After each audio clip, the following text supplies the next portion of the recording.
Hello, Toy Collector fans, Universal Toy Collector here, and welcome to the channel. Let's have a discussion, shall we?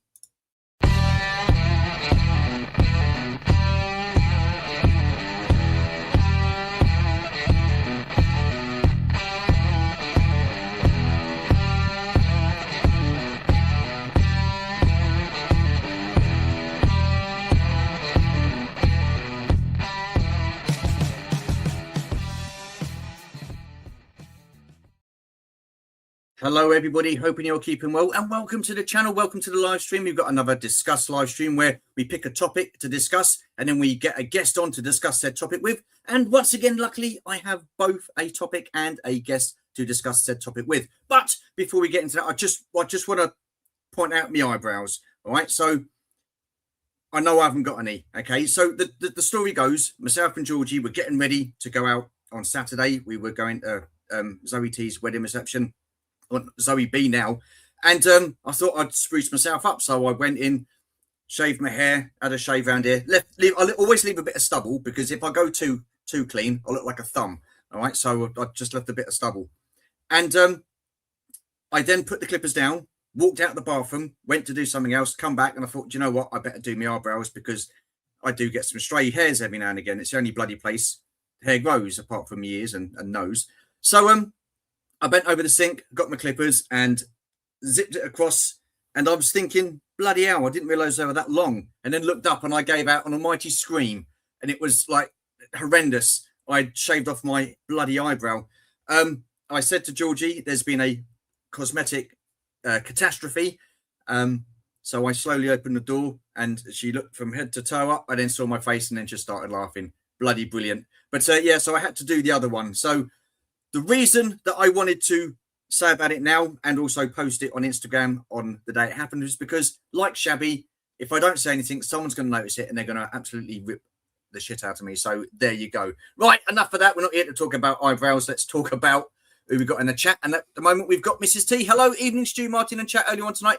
Yes, 7 o'clock because that sits better because it's going to be on for at least 2 hours. We've got a lot to talk about. So, yeah, finished by 9 and then still early to bed. So lovely jubbly. We got Kieran. Hi, Mrs. T. I'm wondering if Stu got the wrong time. No, 7 o'clock on purpose. I'm getting old. I can't handle late nights. Hey there, everyone. Bit of a rush sorting dinner, clearing up, but we made. Oh, no, you don't have to rush. There's, excuse me, you don't have to rush, but thank you very much for being here. Nice to, and thank you for your hospitality and Andrew's hospitality. I loved your collection. I'm absolutely superb. And it was just absolutely fantastic sitting, chilling in the garden and stuff like that. So awesome stuff. Thank you.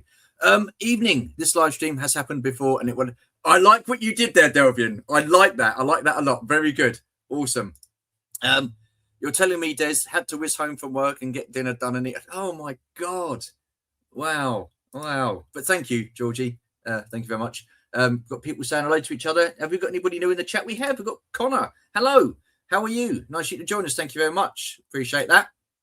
Everybody's saying hello to each other. Anybody new? I don't think so. But I say, oh, yep, we've got Travels and More with Jason. Is that the Muppet? That shave is. Oh, yeah, here we go. Cheers, Jason. How are you? Unbelievable. Nice you to join us. Welcome you tonight. Grooming do's and definitely don'ts. It is. Oh, okay. Yeah. Is that Georgie? It's Georgie. Yeah. It's my.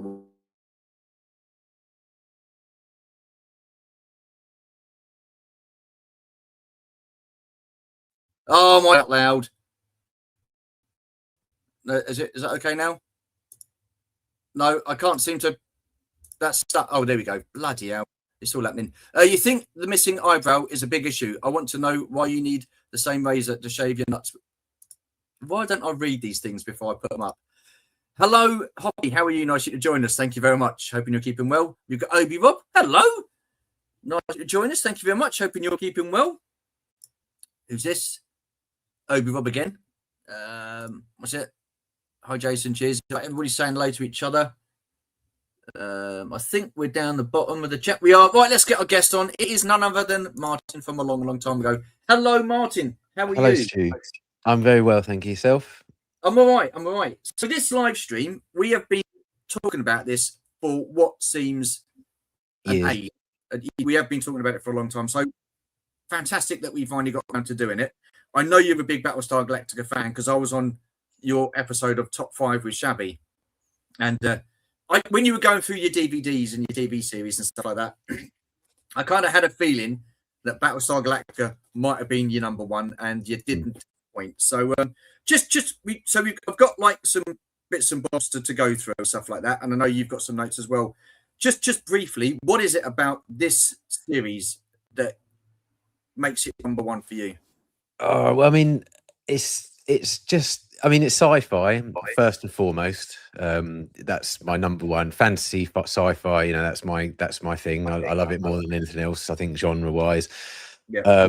But not only that, it's there's that age-old thing about, oh, intelligent sci-fi is so much better than normal sci-fi, which definitely isn't true.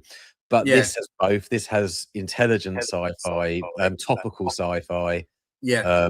And it's also just a great, entertaining, action-packed show with great characters, great dialogue, great story. It's got it all, really, as far as I'm concerned. Yeah, no, absolutely. Well, according to Obi Rob, it is the second best TV show of all time. Obi Rob, I would love to know what your number one TV show is. Excuse me once again. Right, so we're predominantly going to be talking about Battlestar Galactica, the reboot series, which first aired in 2003. So we did have Battlestar Galactica back in the late 70s, early 80s. Did you just want to talk a little bit about that? Yeah, I mean, I just like everybody else, probably. Hang on a minute. I loved Lost. What?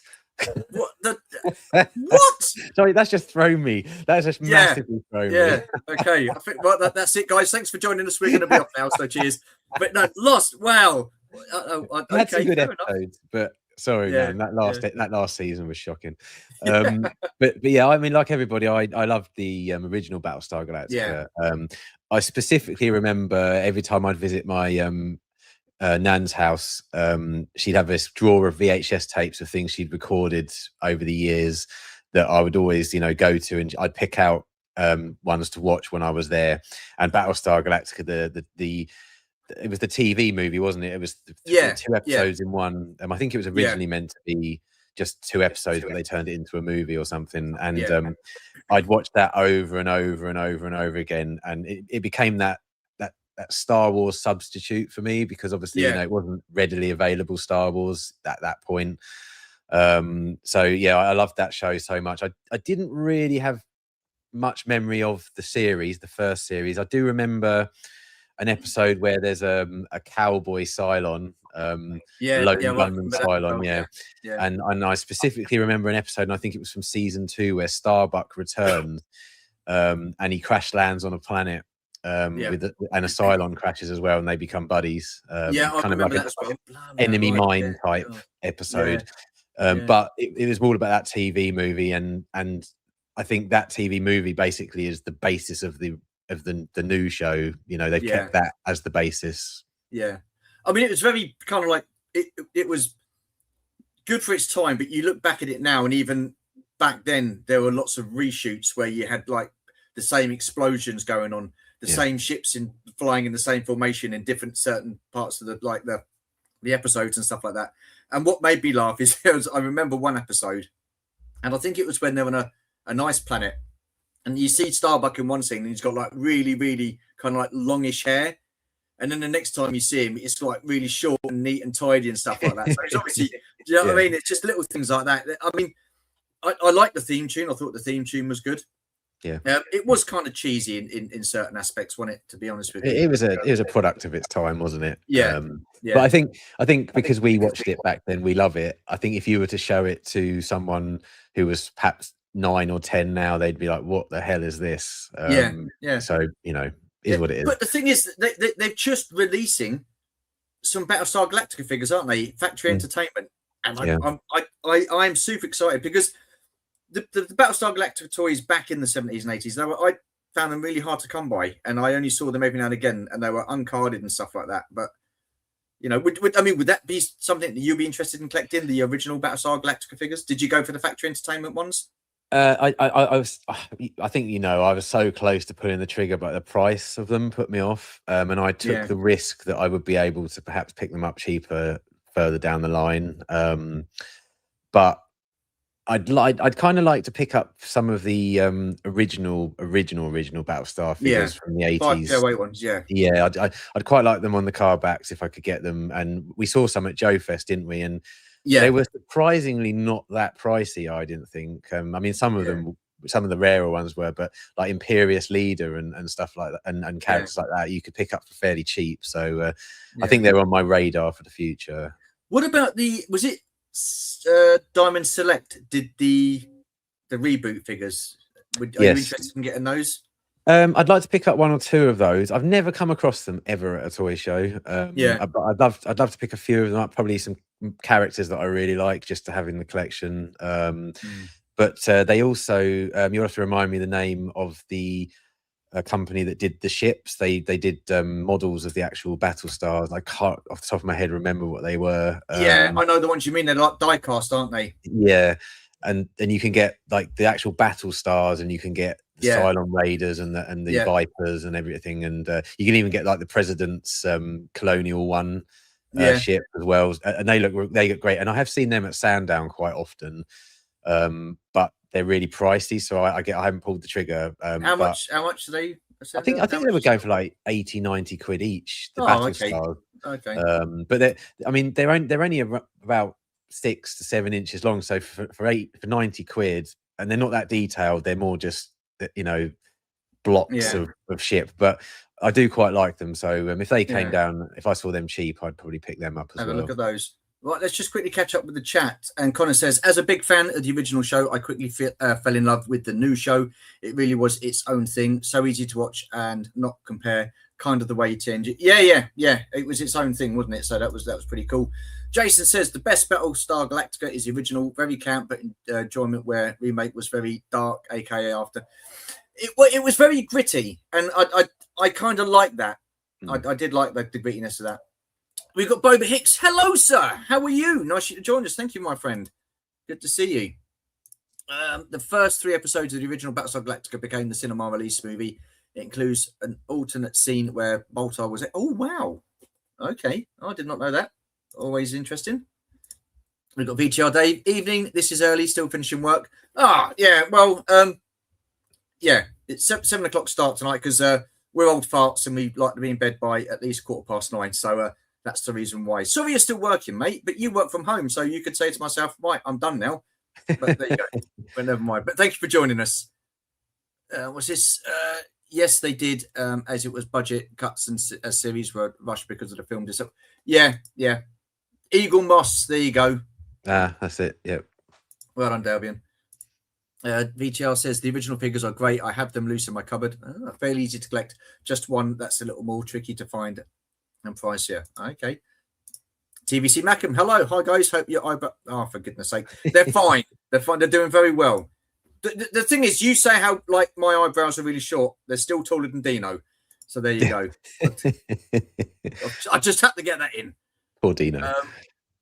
I'm just here for the Katie Sackhoff. Yeah. Well, we will talk about Katie for sure. Right. So the reboot Battlestar Galactica. Then, so it was done over 76 episodes, which included 2 films, Razor and The Plan. We'll get to those in due course.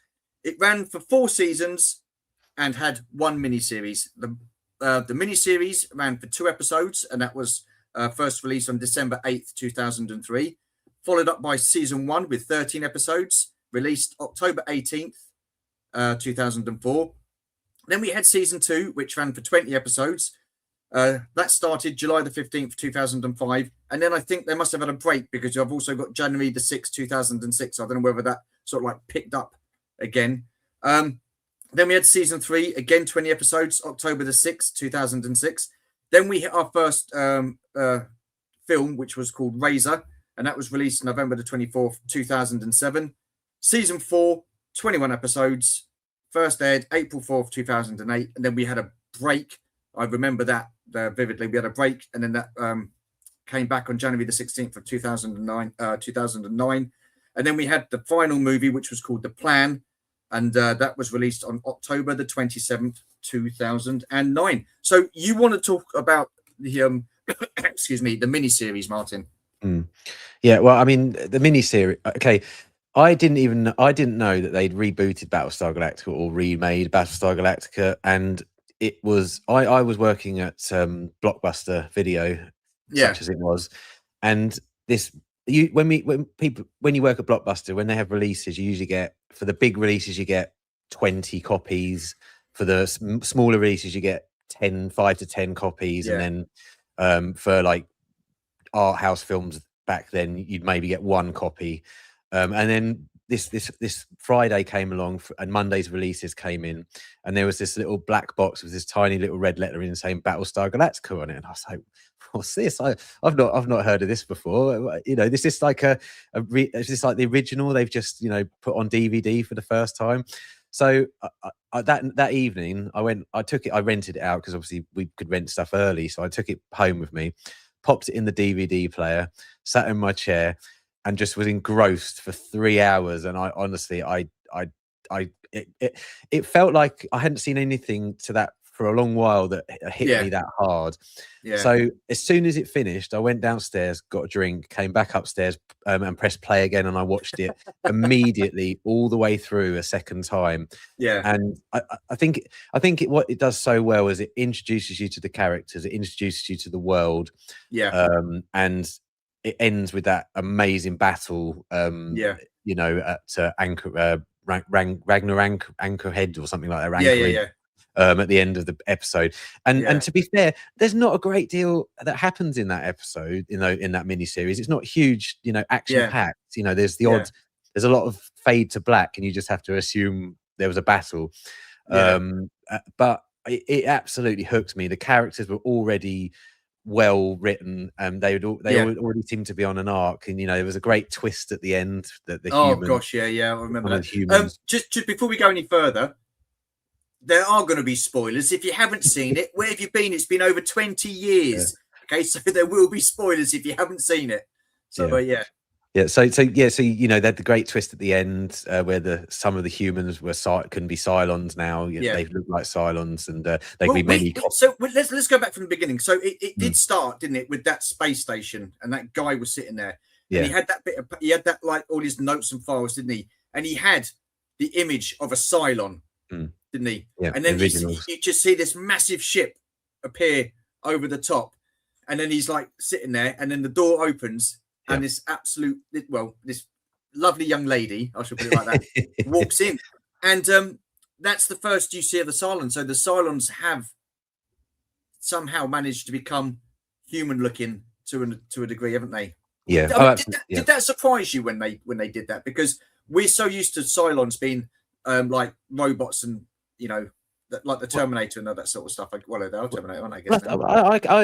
I sometimes people take against it when they change stuff that from something that wasn't like that in the original version. But I don't know. For me, instantly, I was like, okay, this is much better. This is going to make the series a lot more interesting, because you aren't going to know who's a Cylon and who isn't a Cylon. So instantly for me, and I think Andy's just put it in the notes. There's that amazing scene, like you say, where the ship comes over and they just blow up the ship, and the Cylons are still on board, and you're like, what? And then you see her again, and then you see her again, and you see Six again.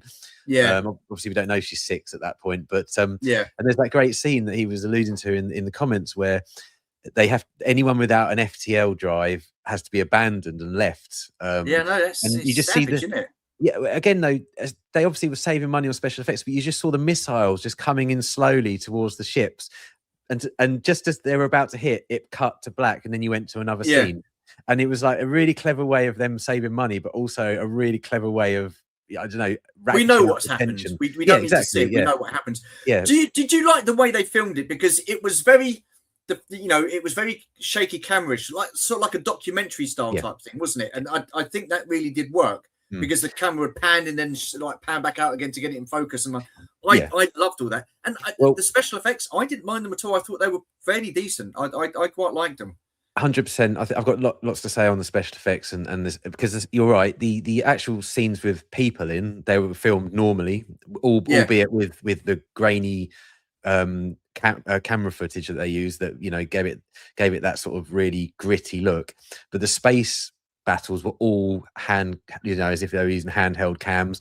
Yeah, yeah, And you know, when you'd get numerous times things that would hit the camera and the camera would spin in space before it managed to right itself, and then you'd find yeah, yourself somewhere else looking at another part of the battle. Really, really clever. And yeah, I think as well, because they used the grainy, gritty footage, the special effects 20 plus years later, okay, they're not the greatest, and they weren't the greatest back there, but this was a sci-fi channel TV show, remember? This was on like a big network. yeah, And they still hold up today, and I'll go to the bank on that. I think if you were to go and watch this show for the first time, you yeah, would be like, okay, they look a little bit dated, but you wouldn't be thinking this is, you know, Star Trek from the 60s, you know, in yeah, comparison. yeah, You know what I mean? It's yeah, I'm going to insult lots of Star Trek fans there, but I mean, it really holds up, and it was it was a really clever choice. It was probably a case of, okay, we need to save money where we can. What can we do to keep this as realistic as possible, but yeah. also make it as action packed and as entertaining as possible? And it hands down did it. Oh, yeah, absolutely. And we're going to get into the characters in a minute, because I thought so. I thought the way they portrayed their characters was absolutely superb. I thought every person really did bring something to the table to add to that awesome show. So what I've got is I've got like 3 sets of slides. So let's do the first set. So this is the new Battlestar Galactica. So I mean, totally different in sort of like how its overall design is compared to the original. The original one looked very, very blocky. Still a classic looking ship. What were your first thoughts when you saw the new Galactica? Absolutely loved it. Yeah, I think it was they said it was the old girl of the fleet or something like that, didn't they? And yeah, because it was going to go into retirement, wasn't it? It was that's right. Yeah, they were going to become a literally their museum. last thing. Yeah, and Yeah, you know, again, that's brilliantly brought into the story of the pilot. But yeah, yeah, I really like the design. I mean, you can see the old design in it, yeah, but you know, there's so many great improvements to it, and that, you know, I love the way, and this was just such a great choice, as they used bullets rather than lasers, yes, which I yeah. thought was That was awesome. amazing. Yeah, And then that fire, that I think they called it a fire solution around the ship. So they've got this sort of, they don't have shields, but they have this, they have turrets that are firing bullets, and they create this shield around the ship that yeah, enabled the ship to be protected. And it you know, it was such a clever idea to do that. And the yeah, Vipers would create a zone area where the fighters can intercept the yeah. Battlestar. It was really well. And so yeah, everything about this ship, that It was very heavily armored, because it did take quite a pounding. So it yeah, was very heavily armored, because yeah, in one scene it turned onto its like sort of side, so it got hit underneath by a nuke. yeah, So I yeah, thought that was pretty cool. So yeah, they're very heavily armored, but I love the way the the landing bays, the arms retract in when they go yeah. into That's jump, and then they come back out again. It just another so great cool. idea. Yeah, Yeah, such a yeah, great idea. And it's got the cannons on the front of the ship yeah, as yeah, well. You know, and they're like proper, you know, bam, bam, bam, bam, bam, bam. You know, yeah, absolutely yeah. brilliant. When they're attacking the base It's stars. it's a modern take, but it's like very oldie worldy, isn't it? With, like you say, Yeah. the bullets and the cannons. It's like a massive, great aircraft carrier in space, isn't it? Yeah, that's 100% right. And that's another thing, is they really, really research the military in the show, because Yeah, I know the military side of it goes to hell towards the end of the show, but it's it's very, very well organized. You know, there's a chain of command, and you know, yeah, everything about it is just like it would be, I would imagine, on a battleship in our world. You know, it's really well yeah, done, and as you say, it's so thickly armored. So this only, you'd have to like absolutely pound her to actually get into where everybody actually is, which is yeah, another fantastic idea. yeah, And it's great as well that you point out, it gets hit by nukes quite a lot, and over the course of, from the mini series to the end of the show, you just see the Galactica, they change it, don't they, every single season, so you can yeah, see that it's had an absolute pounding from the yeah, Cylons. yeah. Yeah, It's superb, and the thing is, the ship does become a character in itself, doesn't it? absolutely, yeah, yeah. And what I like is, so how this goes is the Galacticas is going to be like stood down and retired, because it's an aging ship. So the rest of the fleet have all had this new sort of like technology put into them, haven't they? This sort of like, say, like, for example, the internet. that type of thing. It's all on one sort of like system sort of thing. That system goes down, which then leaves the colonial fleet defenseless. You know, it's like those Vipers. They go out to intercept one single Cylon Raider. The Cylon Raider just emits a beam or puts out a signal which disables all the ships, and it just presses the fire button, and all these missiles come winding in towards these Vipers and stuff like that. So then they've got to go back and use the sort of like Vipers from 40 years ago, which are sort of like the same Vipers that the original Battlestar Galactica used, which I thought was a nice touch. Yeah. I mean, you see the original Cylons in the museum as well, don't you? Yeah. It's the defense mainframe, isn't it? They bring down the defense mainframe. That's it. So basically, Galactica is the only ship that we know of thus far that's actually escaped the Cylons returning. Yeah. And you know, there's literally no defense for the entire 12 colonies. And because Galactica's far out into, well, not far out, but it's far enough out into space, they're not involved in the actual skirmishes of what's going on around the 12 colonies. So that's the start. It's awesome. It's so cool. I mean, I want to watch this again now. I rewatched it this year. I remember you saying, and I always get to Daybreak Part 1, which is the it's like there's three part finale, and it's Daybreak Part 1, 2, and 3, and I just don't want to finish it, and I finished watching it about a month ago, and I still can't bring myself to watch the last 3 episodes because I don't want it to end. I love it so much. Oh no, it's so cool. Let's quickly catch up with the chat. The reason I feel the Cylons are such iconic villains is mostly down to them not having nearly all sci-fi baddies are missing eyebrows. You'll find. Cheers, Jonathan. I don't know where he's going with that, but love it. Do love the new Cylons, aka not the human ones, but love the Razor Cylons, half original, half. Yeah. Well, they did have the original Cylons actually in the later episodes, didn't they? Towards the end on that big hive ship, and I think they're called Centurions. I think they were called. Yeah, Centurions. Yeah. Well, they were all Centurions, but hey, G-Force. Yeah, but I think that was the first time they ever sort of like got mentioned as Centurions. What have we got here? The new BSG does hold up, really helps every character is played. So, we're getting to the characters in a second. Yeah, absolutely. Now Martyn got all the trekkers knocking on the door. Yeah, well. It's just the original series, Jason. I love all the other Star Trek. That image from Razor TV series, most of the armor is missing. Oh, okay. Well, that was the best image I could find, believe it or not. The original Battlestar Galactica models were done by ILM. George wasn't happy due to them using the same rigs they used for Star Wars. I didn't mind them. I quite liked the look of the original Battlestar Galactica ships. I thought they were pretty cool. They're all samey, just have different names. Really clever the way they had new looking ships, but then had the old school ones that weren't connected. So that was awesome. That was really good. The model designers really did a fantastic job updating the old designs without losing anything that made them the fan faves they were. Yeah, I mean, the thing is, you see that ship and you know it's a Galactica.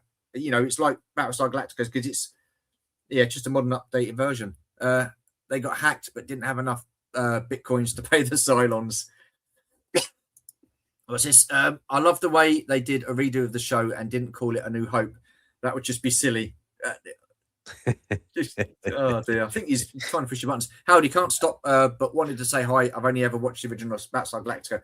If you're still here, Adam, we both highly recommend watching the updated version. But nice of you to join us. Hang a minute. So I've seen more TV series than Adam. Oh no! Oh God! You've heard it here first. Martyn Long has seen more TV shows than Adam Berry. There you go. There's the claim. Right, show. I'll clip my teeth in. Shall we get into the characters? So, like I said, what I'm going to do is I'm going to put the humans. Well, only that one, right? We're going to do the humans first. So these are like the colonials. So we've started off with Commander Adama, played by Edward James Olmos. What did you think of his casting and his performance? Well, I mean, let's be honest. It's all about the eyebrows, isn't it, with him? Oh, for fuck's sake. Yeah, very good. Go on. No, I mean, I've read a lot about this. I've got this book which tells you the behind the scenes stories of all of the show, and he said he would do it. He was really happy to do it, but he said as soon as they landed on a planet of the week and some stupid looking rubber alien turned up, he'd like just pretend he had a heart attack, and he'd just sort of, you know, lay on the floor and not do any more shows. So from that, they knew they had to keep this show serious, otherwise they were going to lose their lead actor. And what a lead actor! I mean, absolutely tremendous, wasn't he? He went well. Everybody in this show goes through an absolute gambit of emotions. They really do. But yeah, Adama is the glue. He's the father figure. He's the one you want to see succeed so much throughout this show, because he's promised these. He lies, he cheats, he steals.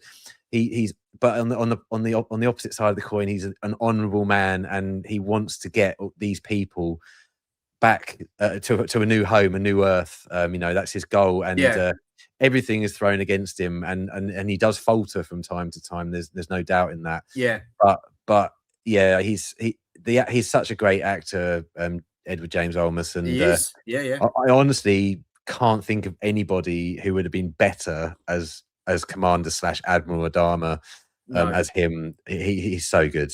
No, I was blown away by his performance, the way he held himself, the way he interacted with his, you know, the other cast members and stuff like that. He was like the father figure, wasn't he? Because, you know, he had Lee Adama, which was his son. Their relationship was very strained to start with, weren't they? Because, you know, we don't see his brother. Is it Dak, isn't it? No, is it? No. Who is it? Oh my God, Apollo and yeah, I'll think about it. Go on. yeah. We don't see his brother in this one. We see him in the original series, but we don't see him in this one. So we know that he's been killed in an accident or something like that. And the strained relationship between those two, I thought was brilliant and stuff like that. But I just thought he was absolutely phenomenal. And like you say, he did go through absolutely every emotion. Yeah. So well, I have to say that, you know, I know we're doing spoilers, so yeah, if you haven't seen it, you know, what you're doing watching this, go and watch it. But there's there's so many great scenes with this guy in it, but there's a scene at the end of season 1 where he goes to shake Boomer's hand, and instead of her holding her hand out, she shoots him 3 times in the chest. And you think, and then it just ends, and you've got to wait an entire year to find out what happens. And at that point, we didn't know what you know, whether he was going to come back. That, you know, as far as we were concerned, that could have been the end of him, because he got shot 3 times in the chest. Yeah. And I honestly, it's one of those years that I was just like, I can't do this. I just cannot do this. I cannot wait a year to find out whether he's going to come back or not. Because it was, and I know we had the internet back then, but it wasn't like it is now, where there's just spoilers rampant everywhere. So the thing is that scene was very, because I remember in the original series, and I go back because there are some sort of similarities. Yeah, you know, the Commander Adama, played by Lorne Green in the original series, he was also injured, and he was also out of action for a brief while. But while he was out of action, his number 2, Colonel Sol Tai, played by Michael Hogan, he took over. I absolutely freaking loved this guy. What an absolute arsehole he was at the start. He was a drunkard. He was the biggest dick going, but he played it really well. But then he sort of like mellowed towards the end, and he just had that grumpy, whiny old voice, didn't he? That was just absolutely superb. What did you think of Colonel Tai? Well, he's my second favorite character in the whole show. I think there's everybody always says, oh, he's such an arsehole. He's so, you know, he was. Yes, he's such a drunk, but he was also an absolutely incredible military leader. He wasn't the best peacetime leader, but in war he was absolutely fantastic. And I always go, when someone says to me, oh, how can you like his character? Well, I always go to season 2 when Adama is in the infirmary and he's been shot 3 times in the chest, and he has to take over the Battlestar. And at first he falters, he's like panicking, he doesn't know what to do, but then he pulls himself together and he gets them through it. But his biggest demons always win, you know, the drink and his wife. They always, you know. Well, she didn't come into it in still, I think, was it season 3 or no, season 1? She came in season 1. Did she? Was it the end of season 1 she came in? About 3 episodes before the end. Yeah. And he was doing really well in Command. We won't say too much about the characters. Yeah. Because you know, I want to, if someone hasn't seen it, then I would do want a bit of a bit of a surprise. But yeah, go on. Sorry. But yeah, so sorry.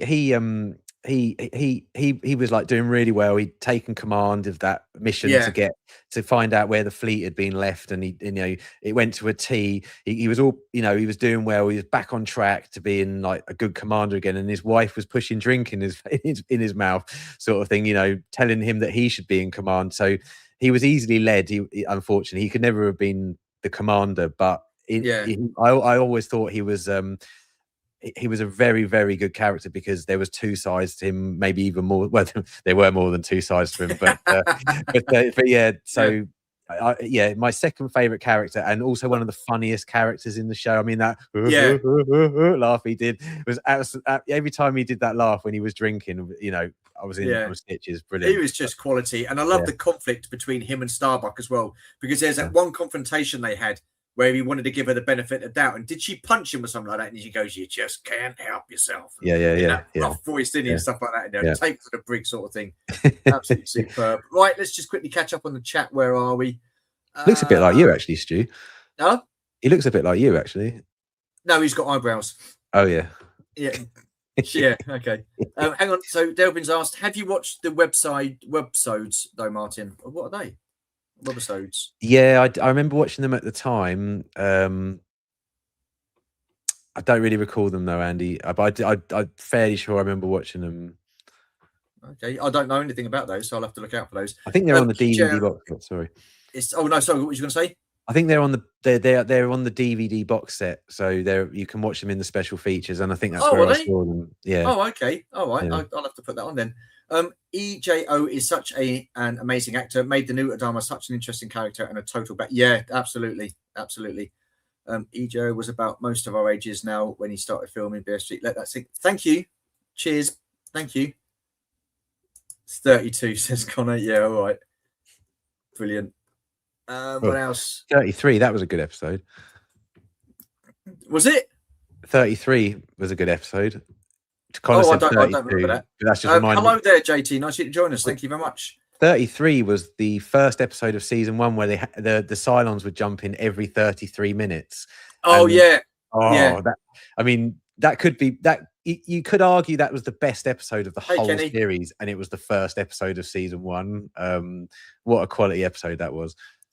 Yeah, I remember that. Absolutely loved this show. It was so gripping, and it was back in a time when it was episodic shows, and each episode would leave you wanting the next one. And yeah, absolutely. I mean, to be honest with you, it did follow a sort of like it didn't deviate too much from the main story, did it? You had your episodes here and there were fillers, but even those fillers were fairly decent. I thought they were pretty good. Right, next up then we have Captain Lee Apollo Adama, played by Jamie Bamber. Now, we've met him, and I had to say I was very, very surprised to find out that he was actually British and he didn't have an American accent. But what I thought he played his part really well as well. So many different sides to him. He was the original Apollo come across as the golden boy, the good boy type sort of thing. He kind of did sort of like capture that in certain moments, didn't he? Because he ran for president, he would become a politician sort of thing and stuff like that. So I found his character very interesting. A lot of character development with him. Yeah, 100%. I think in the 80s, Apollo was shown as the absolute goody two shoes, the good golden boy. But he portrayed a golden boy, the goody two shoes. But he did it in the era of post 9/11, where he did what he thought was right all the time. Yeah. He never did anything that he didn't think was right. He generally always followed orders. But then if he didn't agree with those orders, he would sometimes go against them because he morally thought they were wrong. So he only joined the military because his father, to try and impress his father, basically. He never really wanted to be a fighter pilot, but he was a fantastic one anyway. But when he stops being a fighter pilot, you see that he's good at whatever he does. Yeah. And I would say he's the moral core of the show. Would you agree? Oh, definitely. I think if there was one character in this that you could say is a good guy all the way through, it's this guy. I think he had more of the grudge against his father than his father had against him, because it was his dad who pushed his brother was it Zach? Zach, that's it. Yeah, His yeah, brother Zach into yeah, becoming a pilot, and Apollo knew that he wasn't fit enough or good yeah, enough to be a pilot, and yeah, I think he held the grudge more so and animosity towards his father than his father did against him. But again, the way the conflict between them two them at the beginning of the yeah, series and stuff like that, and then you see it sort of like they become at ease with each other. definitely. Yeah, I thought it didn't wasn't his grandfather though. I think it was one of the episodes he wanted to become a politician or a lawyer or whatever Yeah. it was Well, because of his grandfather was one before him. yeah, they did one season of a show called Caprica, which was the prequel to Battlestar Galactica. And you actually, it's the story of his grandfather, Yeah. and the creation of the Cylons. I actually really enjoyed that show, but it was cancelled after one season. And yeah, I so he was, remember that. Yeah. yeah, I remember that. yeah, Yeah. it was going somewhere. I really liked that show. And yeah, so you see, and it's great that you get to see later on in the series. He gets his grandfather's law books, That's it. Yeah. which leads me to probably my favorite scene, and it's a weird one, but my favorite acted scene in the entire of this show has to be the courtroom scene where Boltar is being charged with wiping out the human race, Yeah. and he does that. He goes on the stand and he does that. I call it the forgiven speech. Yeah. I blew up the Olympic carrier, forgiven. Colonel Ty used suicide bombers, forgiven. And then he does the whole thing about Boltar and how, oh no, we need to hang him out to dry. He needs to be killed. And that's probably one of my favorite episodes because of that scene. He's just immense in it. Yeah, really good actor. I actually first saw him in a show called Hornblower. Okay. It's like I think it's a 18th century, I want to say, Napoleonic series based on some books by Robert C. Forrester, I believe. Yeah. He plays one of the midshipmen in that, Oh, and so I okay. remembered him from that. So I knew his English, but you wouldn't know because he's got such a great American accent in this that you would never guess. It threw me. I was like, Yeah. but what a lovely guy. And again, I just thought he played the part really well. I thought that awesome. But moving on, then we've got Lieutenant Kara Starbuck Thrace, played by Katie Sackhoff. Now, I've got to say, when I first heard about they were going to be doing a reboot of the original Battlestar Galactica, and they turned around and said that Starbuck was going to be female, I was kind of like, even back then. But this works, and the reason it works is because her call sign is Starbuck. You don't hear their real names in the original Battlestar Galactica. So her call name was Starbuck, and I just thought she was absolutely incredible. Wow. It's the first time I'd seen her in anything, and she was the cocky pilot, smoked the cigars, she liked the drink, she liked playing the cards. And again, her story arc and where she sort of like ended up in the series, that last scene with her in it, that moved me. I was like, wow, okay, because it was just Apollo standing around going, looking like that, and I was like, oh my god, just incredible. What did you think? Yeah, I mean, again, she's another character that the character growth. I don't think there is a character that doesn't have growth in this show, but she starts off as the hotshot, pilot, the bucks against authority, me against the man type thing, but she backs it up because she's literally the ace pilot in the fleet, and then like a lot of the characters in the show, she starts to lose hope. I won't go into too many spoilers, but eventually she turns into something else, and you don't see it coming. You don't see it coming at all. No. She becomes one of the linchpins, in the show, really. I think she's great. I've got to be honest, she's not, there's so many characters in this, so this isn't a diss in any way, but she's not one of my favorite characters in the show. I do think she's fantastic in it, and I'm so glad they chose her to play Starbuck. I can't think of anyone else better. Wasn't there? I think the reason she got the role, because I think the creator was really sort of like struggling to find the role of Starbuck, and he was like, I don't know. And then I think there was a video clip him and his wife were watching of Katie Sackhoff, And his wife turned around and said, "There's your Starbuck right there." And then here we go. I just thought she was superb. And that I was surprised when we thought we'd lost her in that explosion. I thought, oh my God. Okay, because she wasn't in it for a good 2 or 3 episodes after that. And I thought, have they really killed off Starbuck? Yeah. And then obviously they brought her back. And then I just found it, the way they've done it. And, she goes back down to the planet with one of the Cylons, and then they see a crashed like Viper, and then you see the remains of the pilot in there, and then she looks at the and it's like hers, and it's like, oh my, what? Yeah. So then you automatically think, is she a Cylon? Yeah. I think the thing I love about Starbuck so much is her relationship with, not so much Lee, because that gets quite frustrating, but with Adama, and how there's that one scene that says, you're my daughter and I'm your father. And I was like, I'm not gonna cry, not gonna cry. And I love that. I love that. This is another thing that this show gives, is that you have these little character moments where it's a sci-fi show, with action-packed space battles and robots and all sorts of stuff going on. But there's so much emotion to the show as well. And there is. I mean, there's certainly a huge human element in it, wasn't there, with the emotions and stuff like that. I mean, he did practically love her as a daughter, didn't he? I mean, he did mention that, like you said, and I think there was a scene where, wasn't he sort of like disappointed with her at some point in the series? Yes, when she admitted to passing Zach through flight school. But then she goes missing, doesn't she? And she comes back with the Cylon Raider. And he risks the entire fleet to try and find her. Him and Lee, and then he realizes, when he goes to visit her in the hospital and she's blown her knee out, he reaffirms that that he loves her, and it's great relationship. I thought she was brilliant. I don't think there's any one of these characters that we're going to be sort of like seeing in this slideshow that weren't great. Next up, then we've got who's this Lieutenant Carl Hilo Agathon, played by Tumoa Pennikit.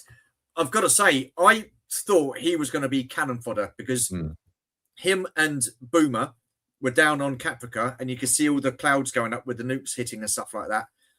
I thought he was going to be one of those ones that was expendable. Luckily, he wasn't. But what an integral part of the show he was. I thought he was superb. Yeah. Again, he's a great character, brilliantly acted, pivotal to the show. But I didn't start liking him until season 3. I would say I really got into his character, because he was given more of a command role. His relationship with Sharon, not Boomer, became more. Wasn't it Sharon Boomer Valeri? I think it was just Sharon Valeri, and she was Athena. Her call sign was Athena, and then Boomer was a separate, who was the original Cylon that Chief Tyrrell had a relationship with. Right. Okay. Yeah. So nerd. It's very confusing. I didn't want to say anything. But once him and Athena had Hera, the child. And that became a really big plot point. Then it became a lot more interesting, because he went from following orders to, I'm going to do anything for my family. He broke a lot of laws, a lot of rules, in order to do so. And he was the first person to become accepting of the Cylons, I would argue. Having had a relationship with one and realizing that actually they're not much different to us. I did like his character. I genuinely did. I thought he was pretty cool. I liked him. Right, moving on, we've got Lieutenant Junior Grade Felix Gator, played by Alessandro Giuliani. I was surprised at this guy. He on the flick of a switch just turned. Don't you think? I was that question. Sorry, mate. I didn't realize that was a question. Because he was so like for the fleet and for the Galactica. Yeah. And then he was one of the guys that were on the new Caprica when it got occupied by the Cylons. He was the one that was flipping the bowl over as the spy sort of thing. So But then as soon as a certain character come into it, and we get to him in a minute, he just totally flipped, didn't he? And yeah. I would argue, right, Lieutenant Gator, as far as I'm concerned, for the first couple of seasons was just, he was there, he had speaking role, but he wasn't that integral to the plot. Yeah.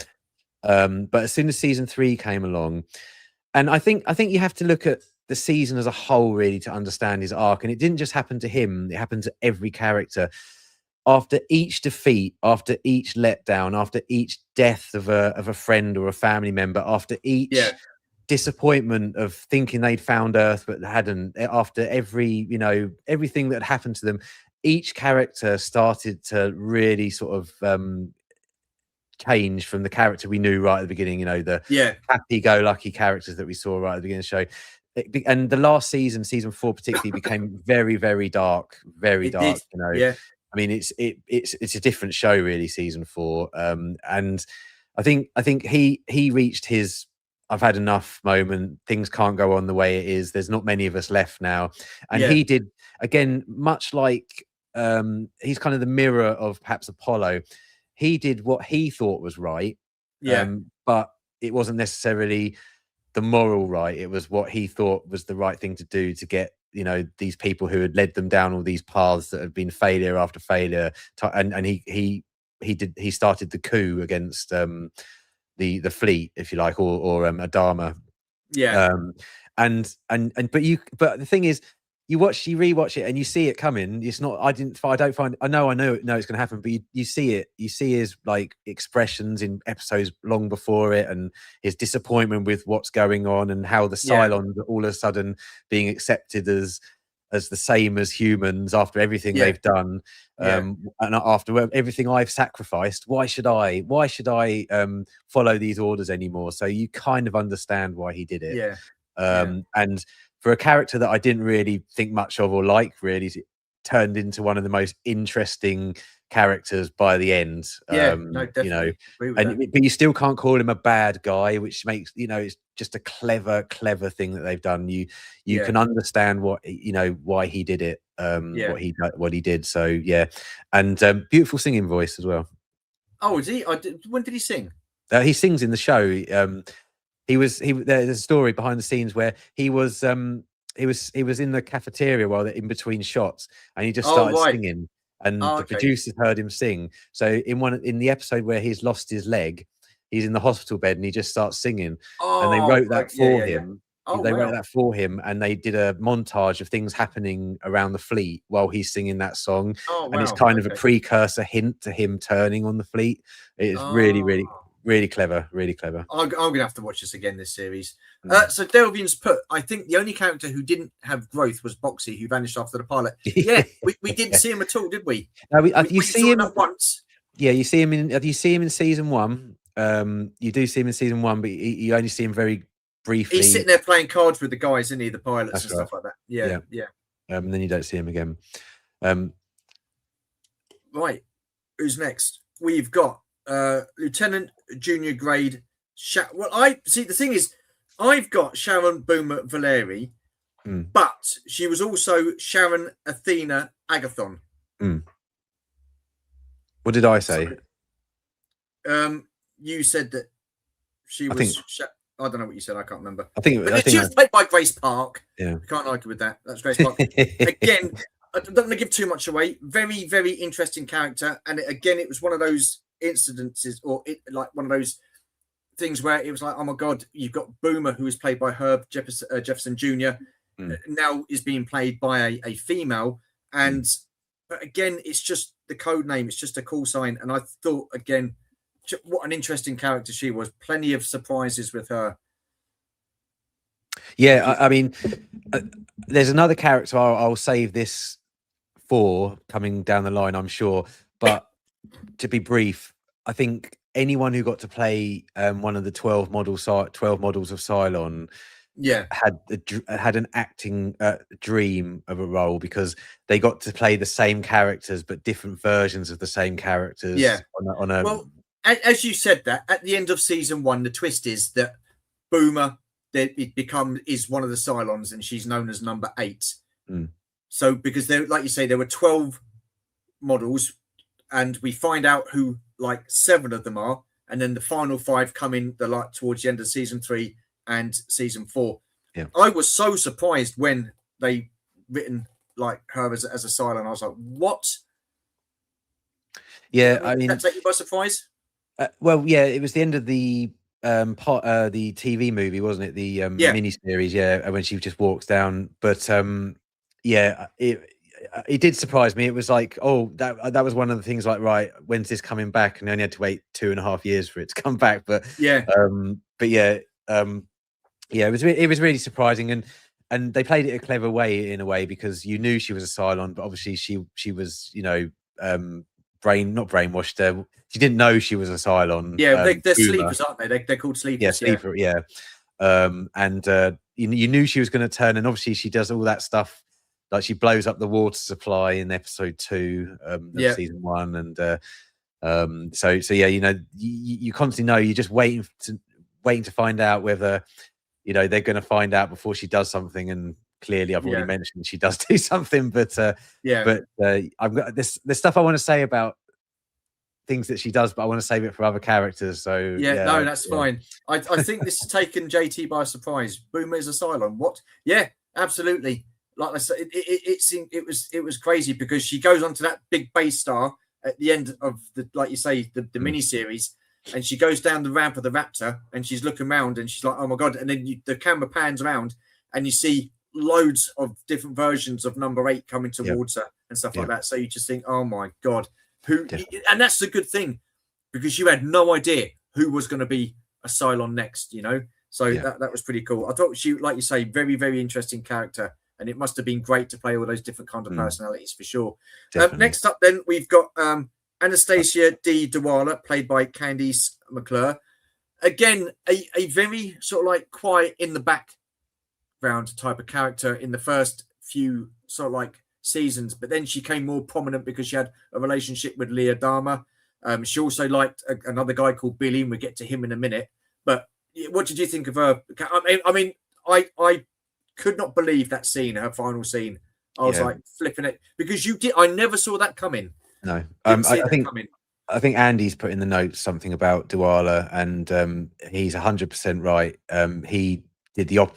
She dealt with all of the, you know, all the things that they'd gone through in a different way. Absolutely, 100%. I was going to say that, and he's dead right. But if I had to say who is the heart of Battlestar Galactica as a show, it's this character. She's the one that Adama. Bye, bud. She's the one that goes to Adama Adama's the one that goes to her when he's low and he needs advice. He doesn't go to the president. He doesn't go to his son. He doesn't go to Starbuck, his daughter. He goes to Dewala, because she's the one who sees all. She's the one that has, you know, she's the heart of the ship, you know. And yes, she becomes more prominent when she, you know, gets together with Lee. But you know, she's stronger than Lee in a lot of ways, I think. And I think what happens to her in that final scene, especially after what you've just seen beforehand, it comes as such a shock. I'd go so far as to say it's nearly as shocking to me what happened when I watched the Red Wedding from Game of Thrones. I didn't see that coming. No. And I didn't at all in the slightest. And I had the same reaction to what happened to Dewala as well. Because she did go through a lot, because she split up with Lee, because she catch Lee and Starbuck together.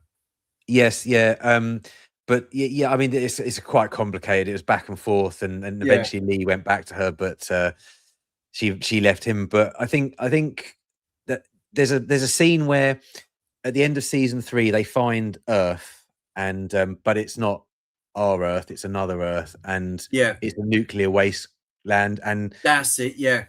And she, as well as everybody else in the crew and the fleet, have been spent years getting to this place, and this is going to be a place where they were going to be free. They're going to start new lives. They've just been through the new Caprica debacle, you know, and the camera flashes on her during that episode, and you can see that it's not her anymore. She's just gone. She's gone, absolutely gone. and she just wants that last moment of pure joy and happiness in her life one more time. And it's so poignant. She's absolutely fantastic actress, and I'm gutted not to have seen her in a lot more things, because she was fantastic in this show. I think her that really hit home, because it was like, because there's so many people in this whole show that you grew to like, and you know, and sort of like, oh yeah, these are awesome characters, and then things happen to them and you think, oh my god, you know, wow. Because there's one in particular character, and we get to her in a minute as well, that I just thought I couldn't believe that they'd written her out the show. It's just how she went was incredible. But yeah, she was fantastic. And again, like you said, it was just one of those scenes that really sort of like hits you right in the old feels, doesn't it? So, and then moving on, then we have Galen Chief Tyrrell, played by Aaron Douglas. He was constantly involved, wasn't he? I mean, he was the chief of the hangar bay. He was the Mr. Fix-It man and stuff like that. He had his team down in the lower decks, in the hangar bays, fixing the ships and the Raptors and stuff like that, making sure Galactica was running. I thought he was superb again all the way through it. And again, he's got a twist in his storyline. But what did you think of him as a character? Yeah, I mean, again, there's not a bad character in this show at all. There simply isn't. But I just never connected with Chief Tyrrell. He seemed he seemed to be quite one note the whole way through. As you say, there's a big twist with him, but he still seemed like the same person he was that we met in the first episode of the pilot. So I don't think there was a huge amount of character development with him. So he wasn't ever one of my favorites. He had some, don't get me wrong, there were some great episodes where he was in, and he did some great stuff, but I don't know. Again, there's not a bad character in this show, but he just wasn't one of my personal favorites. One episode that stands out was with that episode where they were doing the boxing. Yeah. And then Adama went in there, and because I don't know what was it? Why did Adama pick him? Because he was being cocky when he or something. I can't remember. The chief, one of the pilots came in and said, or one of the deck gang came in and said, you know, we haven't finished revamping the Vipers or something. And the chief turned to him, and Adama was stood next to him at the time, and said, "Oh, don't worry about that. We'll do that tomorrow." So Adama was pissed that he was like, he's still in the military. You don't just hold stuff like that. So he went into the ring to teach him and everyone watching a lesson. So that was the reason why. Yeah, because Adama went up to him and like punched him one, didn't he? And then he wanted to carry on fighting, and then by the end of it, like Tyrrell had basically knocked 10 bars of shit out of Adama and stuff like that. And I thought, flipping heck. I mean, there were some scenes in that series, weren't there? Some of them were like, you just think, wow, this is pretty heavy going. And it really did bring that human element to the whole of the show. Some of the episodes were 18 certificate. Wow. So you know, it was never anything less than a 15 certificate in our language. Wow. In this show, as far as I'm aware. So yeah, and it was always very gritty and very real. I mean, it was that post 9/11 and post 9/11 sort of non-preachy sort of about, it was not really, you know how these days everything's really preachy about we don't agree with this, we don't agree with that. But this was about sort of the American politics of post 9/11, and you know, the war on terror and civil liberties and torture and asymmetrical warfare, you know, all that sort of stuff. But it wasn't preachy, but it felt like, you know, real. Does that make sense? I can't quite I know what you mean. It wasn't, it was there, you knew, but it wasn't like really bang in your face type sort of thing. It was it wasn't saying this is bad, because it flipped it, you know. It basically turned the good guys into the bad guys. So because when they're on New Caprica, the so-called good guys became the suicide bombers of the series. So you know, it's I mean, it's very, very topical show, you know, way ahead of its time. And I'd argue that nothing's ever come close to it, to be honest. No, it's a good point. Good point. There was another episode where he was on trial because he wasn't he the one that went in and stopped that the Pegasus commander or second in command beating up on one of the Cylons. Yeah, he was arrested several times. I think Yeah, well, true. he got blamed Yeah. for leaving the cabin door open for the water supply to get blown up because there Oh, was right. a military tribunal, and yeah, he Yeah. got found guilty of that. Then yeah, he killed the gunnery sergeant, I think it was, on the Pegasus because he was trying to rape Sharon. Yeah. That's And it. so yeah, he was always, bucking against authority. But Yeah. yeah, I mean, yeah, Yeah. as I say, great character, great character. Right. Next up, then we have got Callie Henderson, played by Nikki Klein. This was Tyrrell's love interest in the end. They did they get married, or they just had a kid together, didn't they? I think they got married, but the kid wasn't. The only reason she got married to him was because the kid wasn't his, Right. or something like that. So yeah, they get married, but it turns out that the kid's I can't remember the pilot's name. Not crash down. Yeah, basically. Yeah, Came but up, did, yeah. yeah. But again, a character that was pretty much in the background, but she did have some pivotal moments and stuff like that. I remember there was 4 of them, and their Raptor crashed on a planet, and Sam Witwer was in the episode. Yeah, crash down. Crash down, that's it. Yeah, and she was the one who ended up, because Crash down started going a bit loopy loo, didn't he? Yeah, yeah. And then she ended up sort of like taking him out, which again was, because I think it affected her quite badly, didn't it? Yeah, I mean, yeah, she had a lot of growth. She was a lot of mousy thing right at the beginning, and she turned quite brutal and hardcore by the end of it. But again, I thought it was quite shocking the way that she went out as well. I could not believe that. Yeah. I was like, oh my God, are they really going to do this? Yeah. And I thought that someone was going to jump in at the nick of time and save her, but they didn't. Yeah. And I don't want to give anything away, but I will. But she got blown out of a bloody air tube. And I was like, oh my God, one of the runway bays. Yeah. Yeah. So yeah, she's a great character. I mean, she didn't have a massive role, to be fair, but she was quite pivotal in the sort of the new Caprica stuff, people, being sent out to rescue her and stuff like that. Hey, Gen X, nice to join us. Thank you very much, my friend. So yeah, no, she was a good character. There isn't a bad one. Yeah. Let's just, I mean, I'm sorry that I'm not putting all the comments up. I do apologize. I would love to see Battlestar Galactica, the second coming, if it got the green light, but sadly this got the green light before Richard Hatch could get it, and most of the original cast was coming back. Oh wow, okay. Do you know what, I'll be quite happy after seeing this reboot series for them not to worry about doing it again. I think this stands up. I think it's good enough. I don't need to. I'd be interesting, but I just think I'm happy with what they've done so far. 9/11 is a quarter of a century ago. Oh, Jesus crikey, yeah, it is. Wow, mental.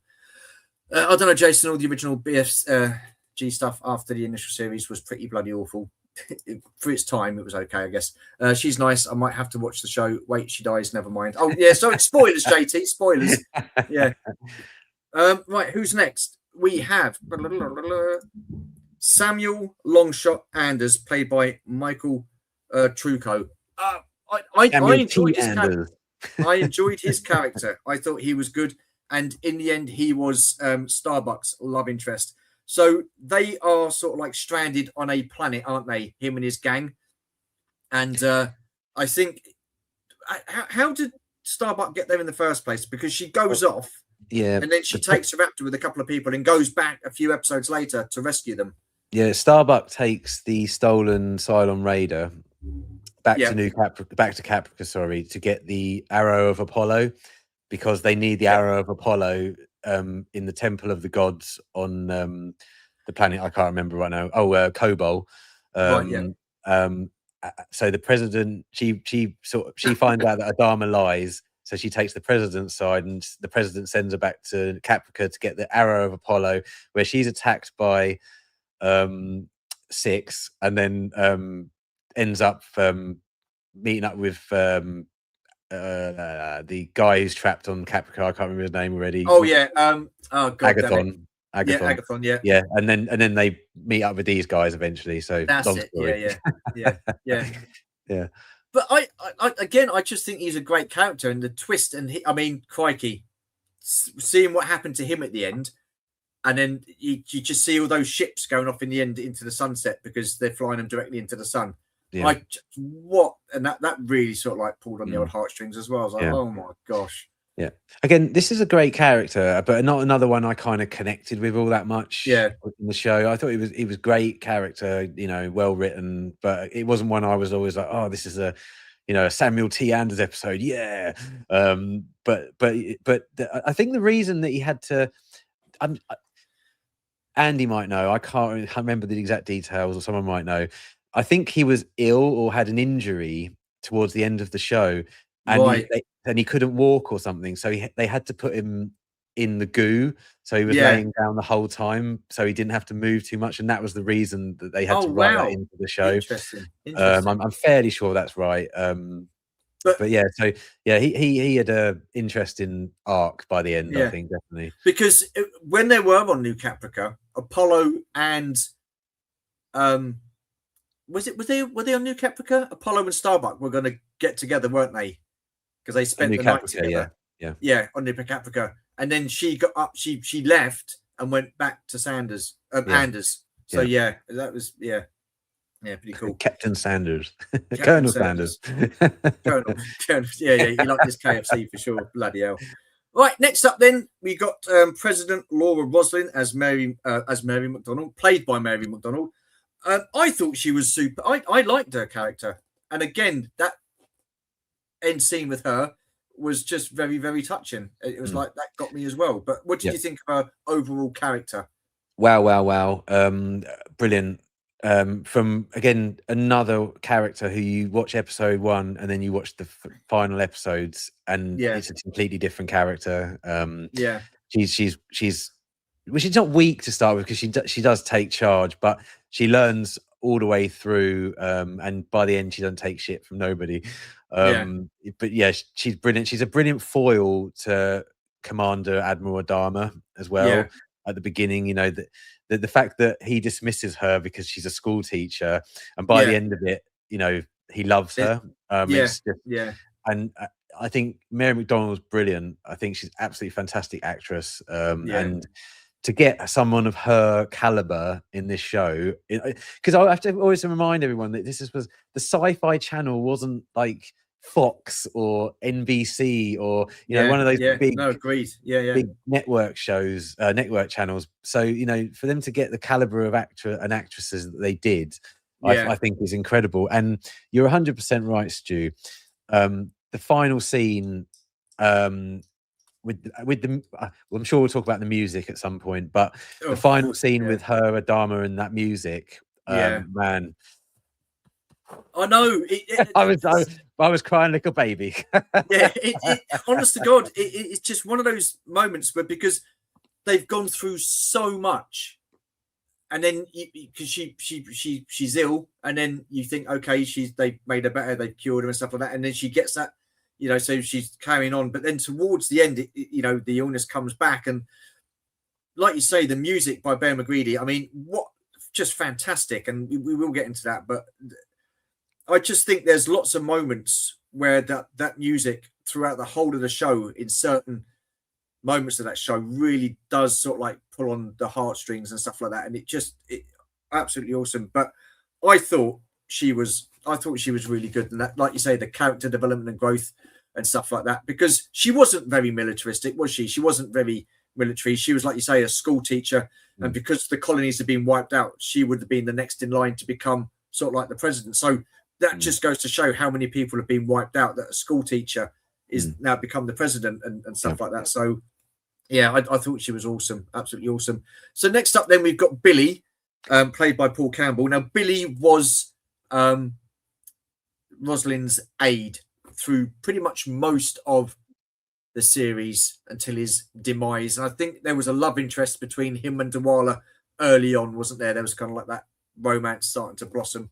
What did you think of him as a character? Wasn't he only character I've ever been happy got killed? Oh, bloody hell. I mean, there's nothing to him, is there, really? I mean, let's be honest. Of all the characters in this show, he did the least, made the least amount of difference. it's not his fault. It's just there's not a huge amount Well, there. he shouldn't have got himself shot, should he? You know. No, So, well, he's an idiot, and he's tried to show off, wasn't he? And trying to protect, well, not protect. He's just trying to show off, and ends up getting shot. But yeah, I mean, yeah, I mean, he served his purpose. You know, he kind of taught Rosalind lessons, you know, in how to be president, and he kind of definitely got the government rolling, I suppose you could argue, but he's a bit inconsequential, really. I'm sorry to say. No, that's all right. You know, if he's watching, I'm sure he's absolutely delighted with your if he's character watching, assessment. If he's watching, no chance, no chance. Well, you don't know, dear, but who knows? Who knows? Okay, next up, this is a character I think we can both agree was the one that really sort of like stole the show. That's Dr. Gaius Baltar, played by James Callis. How freaking brilliant was he? I loved him from start to finish. Absolutely superb. MVP of the entire show, as far as I'm concerned.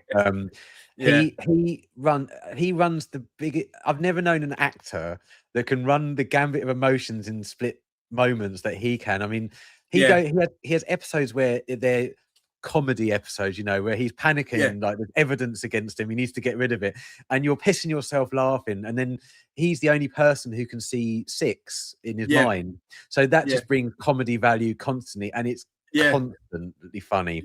But then as the show progresses, he has some of the most serious epiphanies that you've ever seen in a character. You know, he goes from not caring about anyone but Gaius fracking Baltar right at the beginning. By the end of the show, he does everything, you know, right. He is like a good guy. He is a very good guy, and he goes on this journey, and it's the most entertaining journey I've ever known of a character. I honestly, he's just got some of the greatest like one-liners I think I've ever heard in TV show. He's brilliantly written, brilliantly acted.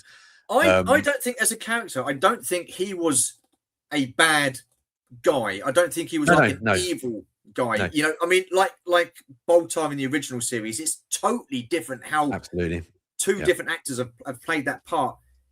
He thought he was, I don't know what he thought at the beginning, but I mean, I don't think he was ever like an evil kind of villain, you know. No, definitely not. He was, as I said, he was only interested in Gaius Baltar. You know, if it gave Gaius Baltar an advantage, that's the decision he would make. That didn't make him evil. It just made him misguided and selfish. Well, I mean, one incident was when they were on Caprica in the mini series, and they had the Raptor, and they were drawing lots for the people that were going to be taken away, and he was going to swindle an old lady out of a seat because he had a number, and it was only because what's his name, bloody hell, Agathon recognized him and said, "You're Gaius Baltar." So he gave up his seat and let Baltar take, because he was going to like swindle that old lady and stuff like that. And oh no, she's here.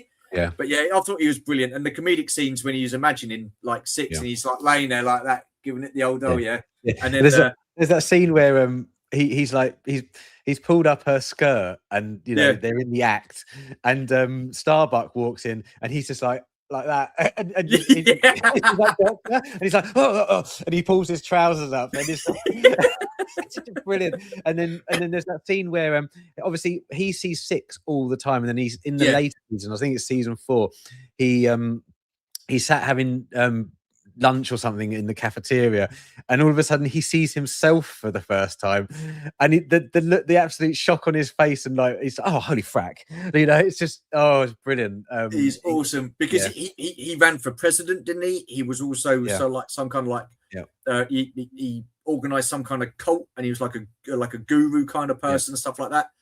You know, and again he was sort of like at his trial. You know, he come out with, "Oh, you tried to kill me, but you failed." Butterfingers, and it's just the way he said Butterfingers was absolutely brilliant. Felix, no, Felix. he was just awesome, wasn't he? What a great character. And I would say as well, actor. That finale, the last ever episode, it gets divided by some people. I think it's perfect personally, but I would say that. And we've talked about one scene that's like really emotional, but then he stands on this bit of land, and it's his final scene of the entire show. And he's tried. We learned over the course of the 5 years or 6 years we've been watching the show that he was actually from.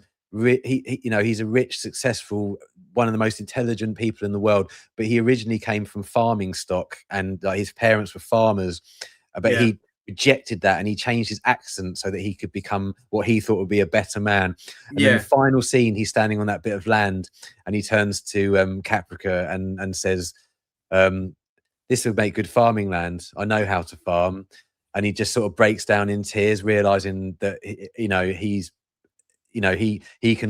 knows all this stuff. He's one of the most intelligent people in the world, but knowing that basic stuff that he knew back when he was a child with his parents that he rejected and ignored, was the real knowledge that he needed. Wow. Yeah, just very well written. And I loved his facial expressions. I loved the way he walked and stuff like that, and the way you'd like just pose every now and again and stuff like that. And he came across as very quite camp, didn't he? But I mean, he was absolutely superb. One of the best. I could do a 2-hour episode on Baltar and 6, to be honest with you, because we'll get to 6. We'll get to don't worry about that. Right. So next up, then, and the last one for this slide, we have Tom Zarek, played by Richard Hatch. I thought this was awesome. He was the only character from the original Battlestar Galactica to be involved in this series.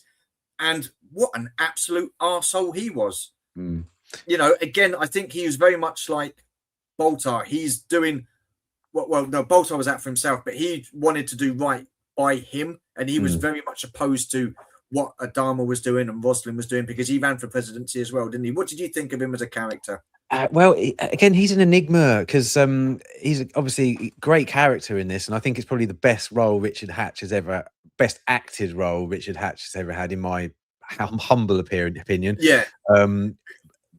But again, I kind of see him as, like you say, someone who thinks he's doing right. But sometimes some of the things he does as an audience member, you might sit there and agree with, which is another, I mentioned it earlier, it's a very clever thing that the show does, is that even the so-called bad guys do things that you think, actually, if I was in that situation, I might have done that. And because he led the mutiny, didn't he, on Galactica? But then before that, he led the mutiny on the prison ship, because they wanted them to mine, didn't they? And he took hostages and stuff, and he kind of like really made way for them to have a proper election. If it wasn't for him, they might have not had an election. So ultimately he was the bad guy, but he's a layered character again, and that's what makes everyone in this show so interesting. They're not just cookie cutter characters. Hey Dean, how you doing, buddy? Nice you to join us. Thank you, my friend. I loved his character. I thought it was great, and he had an absolutely fitting ending. Him and Gator had the same ending, didn't they? Perfect for his character. Couldn't have been any better. He's exactly what you would have wanted to write down on a bit of paper if you thought about it. It was just the look that, because it was just the look that when he turned to Gator, he just gave that like smile, didn't he? At the end and stuff like that. He just said, "Oh my god!" And then poof, they were sucked out into space. Which was they actually got shot in a firing range and then sucked out. But we didn't get to see it. Oh, okay. Yeah. Right. I didn't realise. No, they cut that out. I know. I should have watched this before we. I've seen it, but I can't remember all of it. I dislike his character. As to me, he should have been ex-retired officer, not a criminal. Well, no, because I quite like the fact that he was a criminal, because it makes for a different. Because you don't want him sort of like playing the same character. You've already got your Apollo. Yeah, it could have worked if he was an ex-pilot and stuff like that, or ex-officer, but I think the fact that he was a criminal, I think it led to opening more doors in further on into the TV series, like you say, like going for the election and stuff like that. He was a criminal, yes, but there were people, I think it was PyCon, I can't remember, but he was a terrorist, wasn't he?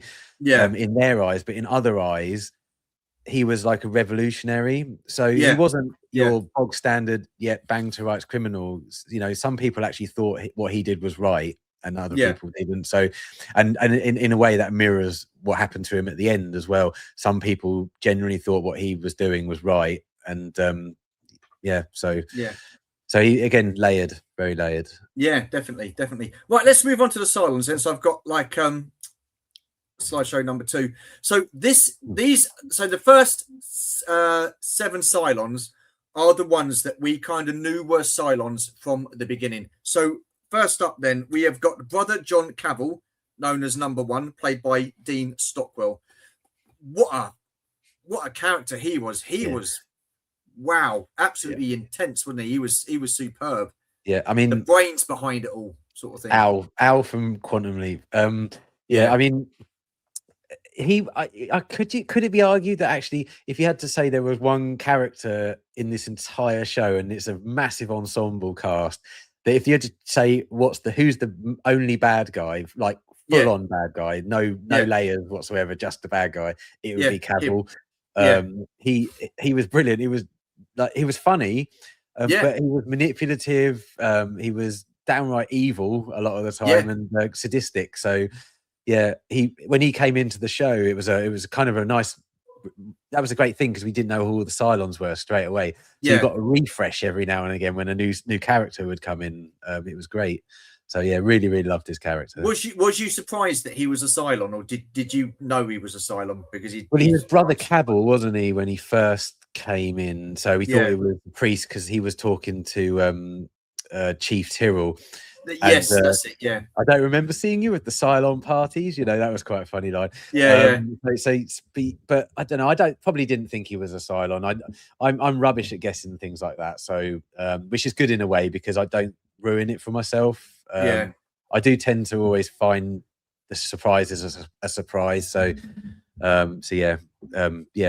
wasn't surprised, but I was glad. Let's put it that way. But he was pretty cool. So then next up, then we have number 2, which is Leoben Connoy, played by Callum Keith Rennie. I mean, he was the guy that was constantly on Starbucks' tail, wasn't he? He was constantly looking out for her or sort of like hunting her down, sort of thing. So there was a relationship between those two because there's a couple of episodes where she was locked away in that house and he was there and he was like making up that he was her husband and that she had kids and all that sort of stuff. And it was, was she on Caprica at the time? I can't remember. Where was that? It was New Caprica, New Caprica, I mean, he's a tough one because again, he is a bad guy essentially, but again, he's like the messenger from God, shall we say? In his eyes. On that subject of God, there was a lot of religious, sort of like elements to this series, wasn't there? Yeah. You had your mythology and stuff like that, which ran very deep, and I quite liked that. I loved it. Yeah, I thought that was pretty cool. I'm not a religious person. I'm an atheist. So I don't. Everyone is entitled to their own opinions, but me personally, I'm not religious. But I love it when religion's done well in a TV show, and I find it difficult to find any TV show once again that does religion as well as Battlestar Galactica, because there's 2 competing religions. Where we heard that before, another great allegory from the writers, and they're constantly at heads, and by the end they kind of meld together. I feel they succeed in that. But this guy, he was like a prophet from God, or at least he saw himself that way. And I think he was there to really essentially make Starbuck believe. That was his role in the show.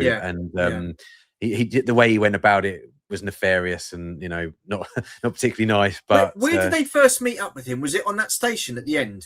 Ragnar Anchorage, I think it was called. And that's it. He starts sweating and getting ill because of the radiation, and Adama kills him in the end. And and they take his body on board, and that's how they know that he'd know that Cylons look like humans for the first time.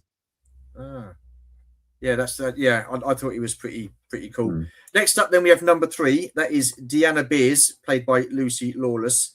She ended up starting off as a reporter. Because she did that she reported something to do with the Galactica and stuff like that, and then it turns out that she sat there with the rest of the Cylons, Cavill and stuff like that, to watching the video that she had made and stuff like that. I thought she was weird because towards the end of the series, she was like sat in that bath of goo on one of the base stars, wasn't she, all the time? And then at the end, they had to sort of like switch her off because she was going a bit Fruit Loopy. No, that wasn't her. That was the hybrid. I think you're thinking of. Deanna, after they got to Earth, the original Earth that was radiation damaged from nuclear war. I believe after that we never saw her again. She just decided that's it. I'm giving up, and she just stayed on Earth, and that was it. That was her story over. So who was the hybrid then? The hybrid was every base star has a hybrid on board, and they're basically the controllers of the ship. So they enabled it to jump, and the hybrid that was on board the ship, the base star that joined the fleet, the Galactica fleet. That was the hybrid for that base star, and basically she would have premonitions about where they had to go and things like that. So that's probably who you're thinking of. But if my memory serves, I think once they get to Earth, because she's like she believes in God. She's a massive like believer in God, and the fact they get to Earth and Earth's been destroyed instantly destroys her faith, and that's it. I'm fairly sure you don't see her again after that. Wow! I'm gonna have to watch this back because I can't remember. Just want to say hello to Matt. Hey Matt, nice you to join us. Thank you very much. Okay, so she's number 3. Number 4, then again, like a bit part character, we've got Simon O'Neill, who's played a doctor, played by Rick Worthy. Again, he's known as number 4. Not really sort of like too much to do. There was a couple of episodes where he was prodding around. I can't remember who it was. Was it Starbuck? Yeah, he was like the medical Cylon, I suppose. Yeah. I haven't really got much to say about him because he doesn't have a massive. He's kind of literally the background Cylon, isn't he? He doesn't really say too much. He has that one episode where he's like, trying to experiment on Starbuck's womb or whatever it is. I don't know, but he doesn't really have a huge role. So, he was good. Not too much to say about him. No. Okay. No. Okay, we'll move swiftly on then. Let's go to Cylon number 5. This is Aaron Dorrell, played by Matthew Bennett. This guy was key because he was, especially on New Caprica, he was a right arse, wasn't he? Yeah. He was like another quintessential bad guy. When the Cylons split into 2 factions, he was obviously on Cavill's side. And he was a suicide bomber at the beginning of season 1 as well, if I remember correctly, in one of the episodes. He did a lot of bad guy stuff, and he got quite a lot of dialogue, but essentially he didn't have a huge amount really to do. He was kind of just like the heavy, if you like. I would say in the 12 or the 13, as Andy quite rightly pointed out earlier. Okay.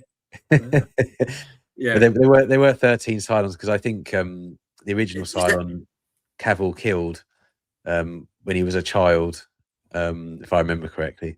Oh, okay. We never see him. We never see him in the show, but okay. Well, if you don't see him in the show, there's only 12 in the show, then, Andy. That's how I'm at it, right? There you go. Goes to show I'm looking at the comments. Right. Hello, Des. How you doing? Nice you to join us. Thank you very much. Oh, I've said hello to you before already, haven't I? You saying even to Matt. Sorry, mate. Bloody hell. Right. Moving on. Then I'm getting all flustered now. Okay. I can feel myself starting to sweat, and that's because we've got number 6. Tricia Helfer. Oh my days. I thought she was awesome. So we know from the very start that she's a Cylon because we see her in the first scene, don't we? And then she has that sort of like interest in Gaius Baltar. She is the vision that Gaius Baltar sees, but then over the course of the series, she does play different sort of like characters, doesn't she? There's that one that gets who's aboard the Pegasus, and she gets beaten up and stuff like that, and then she's the one that steals that bomb or the nuke, and she sets that nuke off, and that ship explodes, and that was the signal to let the Cylons know that they're at New Caprica. So I thought that was very clever. Baltar gave her the nuclear bomb. That's it. overall, what did you think of her as a character and the performance? Well, I mean, again, she's one of my top 3, 4, 5 characters in the show. Yeah. I've listened to her podcast quite a lot, and when they were Hello, doing Steph. Battlestar Galactica, um, that's thrown me. Yeah, so she was complaining, not complaining, but she was saying to the producers, "Well, all I am at the moment is this sexy blonde who basically only Boltar can see, so I only ever get to act with James Callis and no one else." And the producers and the writers said, don't worry, it's going to be fine." And then all of a sudden, when she was able to be the same person but different versions of that person, her acting just went. And I believe this was her first ever acting role as well, and she was immense. I mean, she can show emotion in this show. I'm sure you agree. Thank you, Andy.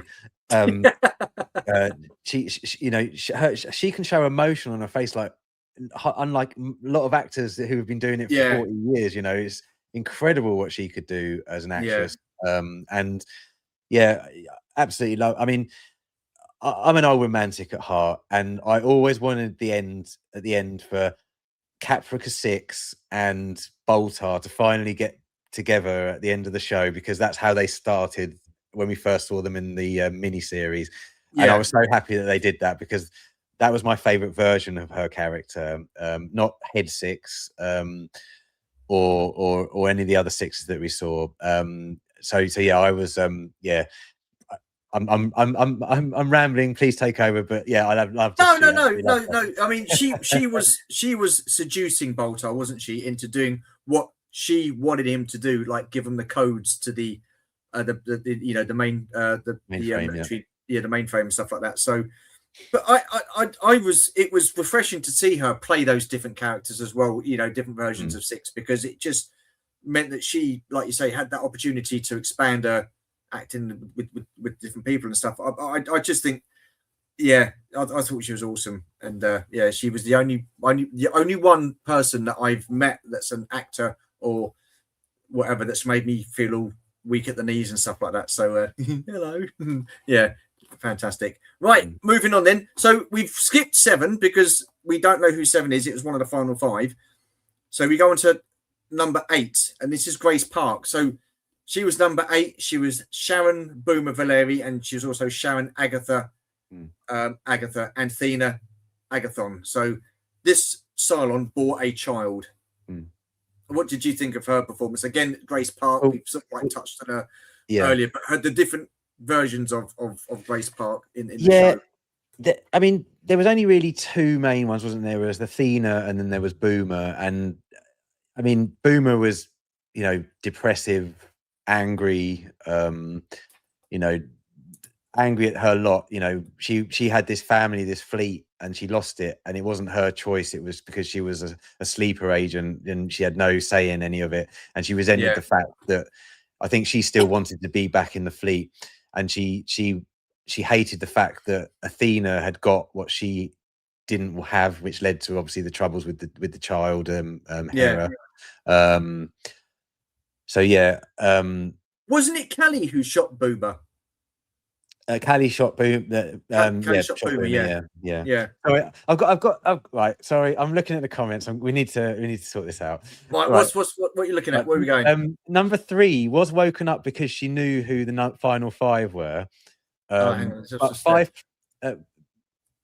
But 5 plus 7 is 12. Is that right, Stu? Is my maths right there? 5 and 7 is 12. Exactly. It was when I went to school. Yeah. Exactly. Thank you. So I'm confused. I'm getting confused as to what's going on. So I know there was Daniel, as Andy says, who was the young boy, one of the first human Cylon hybrids, but Cavill killed him, I think, if I'm right in saying. So he would have made the 13. So I need some clarification, Andy. Sorry, Stu. No. The reason I say 12 is because that's all they mentioned was the 12 in the TV series. So yeah. Well, he hands him a note, doesn't he, saying there? He gets a note from Boltar at the end of the mini-series saying there are 12 models of Cylons. So who's number 7 then? Well, Andy says it's Daniel. Who was Daniel? Yeah, who was Daniel? I'm sure that was who's Daniel? That was the young kid. You're just making this up. You might as well have called him Bob. Who's Daniel? She wasn't a Bob. Oh, I see. Okay, I see where I've made the mistake. So yeah, Andy is right. So seven never appeared on screen. There was 12 models of Cylon. So Daniel takes Daniel away, throw him to the bin because that's what Cavill did. So that still makes just 12 models of Cylon. Daniel is not included because he was killed off before the show started.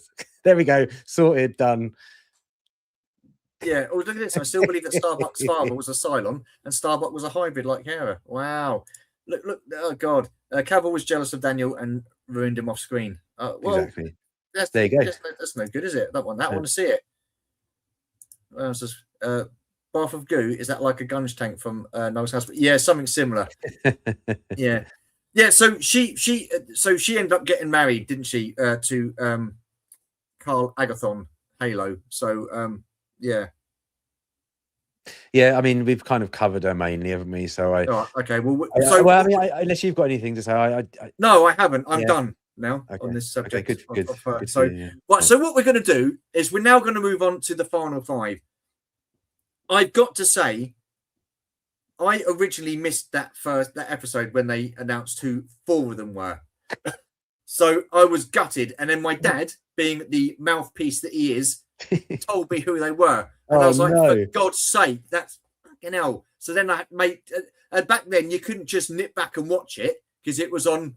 Do you know what I mean? So I had to wait for it to come out on DVD before I could watch it again. So I was absolutely gutted.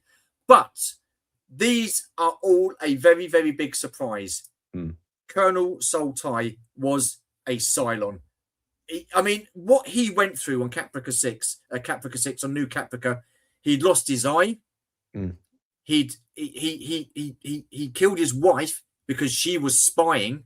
Or they thought she was a spy and a collaborator, so that he killed his wife. So he went through a hell of a lot. And then one of the scenes at the end, when I watched it eventually, he could hear this music, and it was that certain music that was being played. And I thought it's just because he was drunk again. But then the others started hearing the music as well. So he's going, "Oh, the damn ship's talking to me, it's singing," and all that sort of stuff. And the 4 of them got together, and we found out that they were Cylons. What was your thoughts on him being a Cylon? Because it absolutely blew my mind to think he was a Cylon. Yeah, it blew my mind, but with him especially, because it kind of like I was kind of like, he hated them. He absolutely hated them. It's a tough one because I was kind of I had trouble at first. I have to admit with his age. I was like, how's that work? Yeah, because he's like, he would have been introduced 20 years earlier, and he'd obviously fought in the first war with Adama, from if I remember the flashback. Right? Yeah. So it was like that was kind of confusing to me a little bit. I'm not sure that was. We'll just pretend that's not a thing, because otherwise it gets complicated. But yeah, I mean, of all the characters, I suppose, to choose to be a Cylon, he would be the perfect one, because if there's a representation of someone who hates Cylons more than anybody, it's Soltai. And even when he did find out, he was like, "No, I'm Soltai. I'm commander. I'm commander of the Battlestar Galactica, and that's who I am. That's who I choose to be." So yeah, I mean, to be fair, as soon as he found out, he went straight to Adama and told him, didn't he? Well, no, it took about half a season for him to actually admit it to him. Oh, really? Yeah. I've got to watch it again. Jesus Christ! Yeah. Like Melvin said, have we actually seen this? Some of us have. So yeah. I mean, what an incredible arc this guy goes on. Even though when he finds out, unlike some of the others who find out, he stays the same man. Same morals, same rules in life. So yeah. But another touching moment, what got me, was the reaction when they carted Soltai out of Adama's room. Adama's reaction to it. He was like broken, wasn't he? Yeah. And they were going to blow him out the airlock. But what was the reason they didn't in the end? They stopped because Starbuck had discovered that the Viper that they'd found on the original Earth that had been nuclear destroyed, they found a mint replica of her Viper and brought it on board. The one that no, sorry, the one that she'd returned in. Sorry, when when she came back and she was in that Viper. Well, there was a signal within that Viper, and I think they needed, because they didn't just find out Soul, they gathered up all of the Cylons. That's it. Yeah. And I think they just stopped it because Starbuck stopped them from shooting them because they needed them all to work together to work out this signal, and right. The signal was like telling them the way to go to Earth or something like that, if I remember correctly. Okay, cool. Yeah. Cool. But yeah, I was so surprised it was him as one of them. The next one we found out that was a Cylon was Chief Tyrrell. Again, I was fairly surprised because, like you said, he was in that meeting with Brother Cavill, and he turned around and said, "I've not seen you at any of the Cylon parties," type sort of things. Like, it's a joking. Why? Yeah. So again, I mean, were you surprised by this guy? Well, the irony of this is his life was ruined by a Cylon. Basically, his life went to shit as soon as Sharon was discovered to be a Cylon. Nobody really trusted in him anymore. His emotional state was all over the place. So, if anyone was going to be a Cylon, I thought it was quite amusing. That it was him. Yeah, that was him. Yeah. But to be fair, I think his character's lent himself to the psyche of a Cylon in a way. So I think because when they found out that he was a Cylon and they arrested him and the other one that we're going to get to in a minute, he kind of had that like a smile on his face, didn't he? He's like, that's right. Yeah. He's like, I think when they all gathered in that room as well, he actually said, "I knew it. I knew it." Yeah. So there we go. So another one that met in the room, and again, totally bloody surprised by this, was Sanders and Anders. Flipping heck! I could not believe that. I was like, seriously? Because I remember when he told Starbuck, and she was, again, not very happy, was she? So, no. There's a scene, he knows he's a Cylon. He goes to Starbuck and she says, "Well, you're better than I am, because if I thought you were a Cylon, I'd shoot you in the head and blast you out of an airlock." Yeah. Which is quite funny. But I mean, again, this one kind of makes sense, I suppose, because they could have implanted him because he's younger.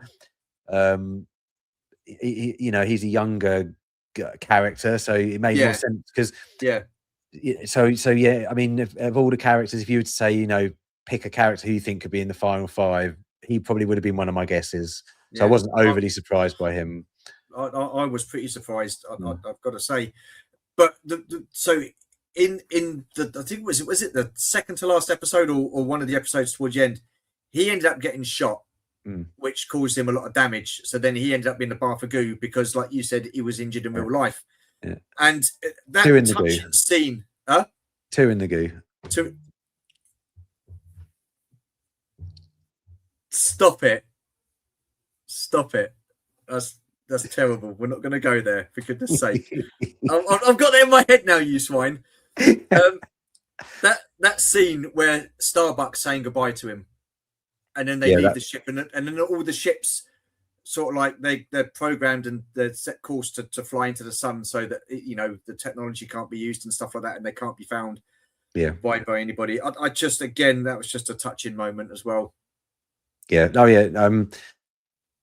think it was the right way for Anders to go out. He had no future really on Earth, did he?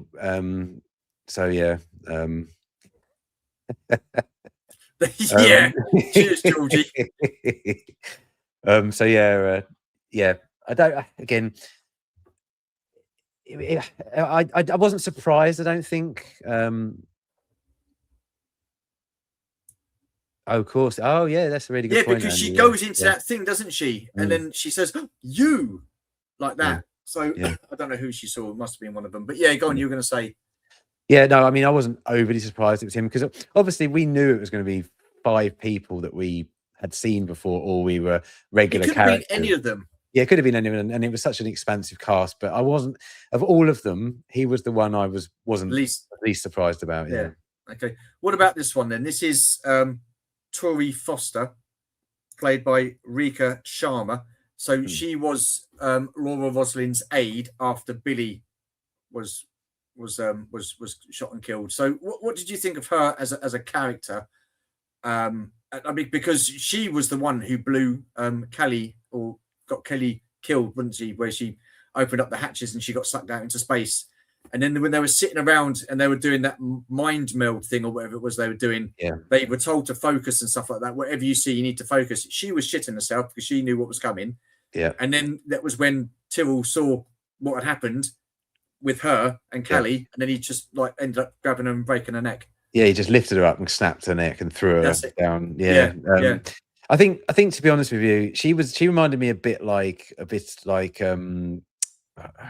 maybe not Boltar, but she was out for herself basically. She didn't care about the Cylons and she didn't care about the humans. She was out for Tori. I didn't really even like her when we thought she was human. Not because she's a bad actress or bad writing or anything, just because we were meant to not like her, I think. And you know, she basically slept around to try and curry favor with the right people. You know, she wasn't loyal to Rosalind. She wasn't loyal to anyone but herself. So I thought, in retrospect, she makes a perfect Cylon, to be quite honest with you. Did you suspect her of being a Cylon? No, I didn't suspect her of being a Cylon. No. I think the thing I can't remember is because when you mentioned earlier there was an episode and they could all hear that music. I'm trying to remember whether I thought at the time, well, this music must mean that they're all, the ones that can hear it, they're all Cylons. But I don't think I did. I don't think I put the two together because they did it in such a clever way that they all could have thought it was the radio or something. Hello, Gerard. No, absolutely, yeah. So yeah, but yeah, no, she's a great actress, and she's been in a lot of stuff that I've seen over the years since she's done Battlestar. And she's a great actress. Yeah. Okay. So hobbies, but didn't Starbuck die in a Viper on Old Earth? So her replacement returned with coded message. Yeah, she did die, but so when she came back, and then we saw, and then we saw later on in an episode where she finds a crashed Viper and the remains of her self and a dog tag. I thought, bloody hell, she's a sudden Cylon. I thought she was going to be one of the Cylons. I'm kind of glad she didn't. It worked out that she was practically something else, because she was given that code, wasn't she? And that tune that she played on the piano all the time, the numbers were the code and the jump coordinates, because the Galactica did its last jump, didn't it? Yeah. And I will never forget that scene where it comes out of that final jump and the camera pans back on the Galactica and it's rocking and shaking and its back's broken and all that sort of stuff. And even Ty turns around and said her back's broken, she's not going to be able to do another jump. And you just knew that, my God, that is probably going to be the end of it. But when it pulls back, you see the moon and our Earth as we know it. So it's a great scene. Beautiful music again over that scene. Incredible scene. Yeah, because I think it was Jimi Hendrix all along the Watchtower. That wasn't it? I have mixed feelings about that, because I don't feel it should be in Battlestar Galactica because it's too real world for me. That song, I like the song, but I don't think it should be in Battlestar. I don't know. I thought it wasn't too bad. I didn't mind it. I could live with that. Well, I didn't mind it because he put a Bear McCreary spin on it. Yeah, had the drums. But how good was the music? Let's just touch on that before we get to the final Cylon. How good was the music? I mean, I listened to I've got all 5 soundtracks, and I listen to them on a very regular basis. They're just great music to put on in the background or where you're driving. I think Bear McCreary, this is best stuff he's ever done. I mean, he's done a lot. Yeah. I think it's such a great mixture of music. You've got operatic music, you've got classical music, you've got his beating drums music, the war music. Like there's a track called Prelude to War, and I dare anyone to put that track on after they've watched this and not be absolutely pumped for action. It's just like really gets you like ready for war. It's brilliant. But then there's The Shape of Things to Come, which is one of the most touching, beautiful pieces of music that always comes on whenever there's like something about the prophecy that comes on. Yes, brilliant music, love it. No, it's some decent stuff. So Jono's put, I honestly never guessed any of the missing Cylons were watching it for the first time. When watching it for the first time, was super easy on the sequential viewings though. No, I was really surprised on some of those. Really was. Right, so we've got our final Cylon. No, that's not that one. And that is Ellen Tighe. So this, she was played by Kate Vernon. This was Sol Tighe's wife. So when she came into it, like you said, she was a bad influence on Tighe. She was, you know, he was doing all right. He was starting to pull things together. Then she came along and totally ruined that. But then I think they kind of like, after he was tortured and lost his eye on New Caprica, I think she was very loving towards him and stuff like that. I mean, they had that relationship where she said, "Oh, something about your shiny, shiny bald head," or something like that, which I found quite amusing. Some comment, but yeah, when she died because he poisoned her because they thought she was a conspirator with the Cylons. To see her come back as because he remembered who the fifth one was when he was on the Earth when with all the radiation and stuff like that, they've been hit by nuclear attacks and stuff. So he kind of figured out who it was, and then when we find out who it was, I kind of was like, okay, yeah, that makes sense because it was the two of them. They're like the mother and the father of all of them, and I don't know quite how that worked. That was the kind of like the image or the thought process that I had. They were like the mother and father of the. No, I think you're right. I think if it wasn't for them, the rest of the human Cylon looking Cylons wouldn't have been made, if you like. It was down to them who created the others. So yeah, but yeah, she's a great. She's another one who goes on a journey in this show, and she goes from absolute brilliant comedy, right? I mean, when she's drunk in the beginning seasons, it's hilarious, absolutely hilarious. Like she's flirting with everybody, you know, right in front of her husband. It's just, you know, it's hilarious. But by the end of the show, she's like one of the leaders. You know, she's leading everybody. You know, she's up there with the Dharma and President Rosalind. So yeah, what's her name? Kate somebody, is it? Kate Vernon. Yeah, she's a great actress. Really like her. Yeah, she was awesome, absolutely awesome. So I'm going to ask you a question, Martyn. When Starbuck died and come back, she was seen as the harbinger of death by one of the Cylons. Boltar thought that she was a Cylon. Then she got put in the brig because they weren't 100% sure. Then some people turned around and said she was an angel. Was Boltar an angel? When that blast happened in New Caprica and you could see the blast shockwave coming towards where he lived, he hung on to Caprica 6. Did he die in that? Did he become what Starbuck became, an angel? No. Because if not, how did he survive that blast? Well, the thing is that he didn't explode. He didn't survive the blast. He survived the aftershock. Aftershock. Yeah. Sorry. Yeah. Well. And I think if she wasn't standing in front of him, he probably would have gone killed with the glass because they were stood in front of glass, weren't they? Right. So I'm not saying he probably should have had a few more injuries than he did in the show, but I think the fact of the matter is she saved him on purpose. I don't think he would have died. So how do you explain the end scene then? Because there's a twist to it. Because when they do arrive on Earth, it's primitive Earth. That's why they then all fly all the ships into the sun. So again, no one can use the technology. You see like cavemen and stuff like that and early tribes of people. And then once everybody's sort of like done their final scene, like with Rosalind and Adama, Tyrrell and the rest of them and stuff like that. The one that got me was Apollo and Starbuck, because Starbuck's standing there talking to Apollo, and then she sort of like says, "Oh, my job's done," or whatever it is, and then turns around and she's gone. Look on his face that got me. But right at the very end, you pan back and you see LA as it is today, or as it was then, and then you had Gaius Boltar and Caprica 6 standing there reading the paper saying that there was remains found of ancient people or whatever, and it was this child that was born from Sharon and Agathon. First proto-human, was it? I think they that's her. it. Yeah. I think because I think they're just angels. I don't think they necessarily have to be because they've died. I think they're just meant to be a representation of God's angels. I don't. It's not something I've really thought about all that much, if I'm honest. I do like the flash forward 200,000 years or whatever it is. I can't remember. I do like that they've added that because it kind of hammers home the point that, you know, of the whole show, all this has happened before and it will happen again, because they're showing the fact that humankind in the 20th century started to create robots and AI and stuff. So I kind of understand why they put it in, but I don't. I honestly, if the writers ever came out, let me put it this Hello, way: Rob. if the writers ever came out and said, "Oh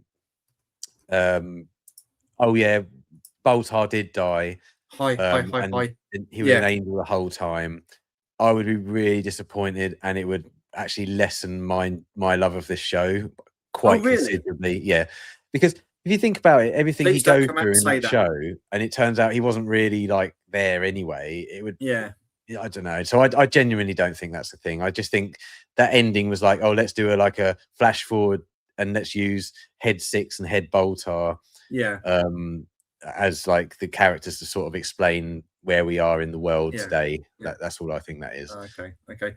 Well, I've got one more image to show you. So we've seen the Galactica. This is the Pegasus. What an absolute beast that was. Yeah. And pretty much like the original series, the Pegasus is commanded by Admiral Kane. I can't remember the name of the lady who played her because I didn't put that down. But she was also Ensign Rowe in Star Trek: Ensign Next Rowe in Star Trek. Generation. Yeah, yeah. I just love this. And again, Michelle Forbes. Michelle Forbes, that's it. Yeah. And again, this is a more modern day version of the Galactica. So this is bigger. It's got all the trimmings in it and all the bells and whistles and stuff like that.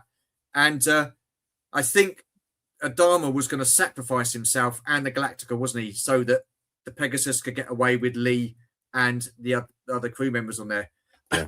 And one great scene was when the Galactica came hurtling down onto New Caprica, dropped off its fighters and then just shot off again. And that was just superb. I love that. Oh, yeah. But the best scene for this ship was when it come out of jumped out of hyperspace or whatever you want to call it, the light jump or whatever, and you just saw the cannons at the front go boom, boom, boom, boom, Yeah, boom, boom, boom. yeah. Just that barrage of fire on those base stars was just absolutely superb. I mean, you got anything to say about? Yeah, I mean, when you saw them next to each other, this was like double the size of the Galactica. It's a huge ship, and obviously all modern on the inside. And I agree with you. I'll just give one. I know we're going on a bit. No, that's okay. Just quickly, the best scene, you're 100% right, is where Lee comes back to rescue the Galactica.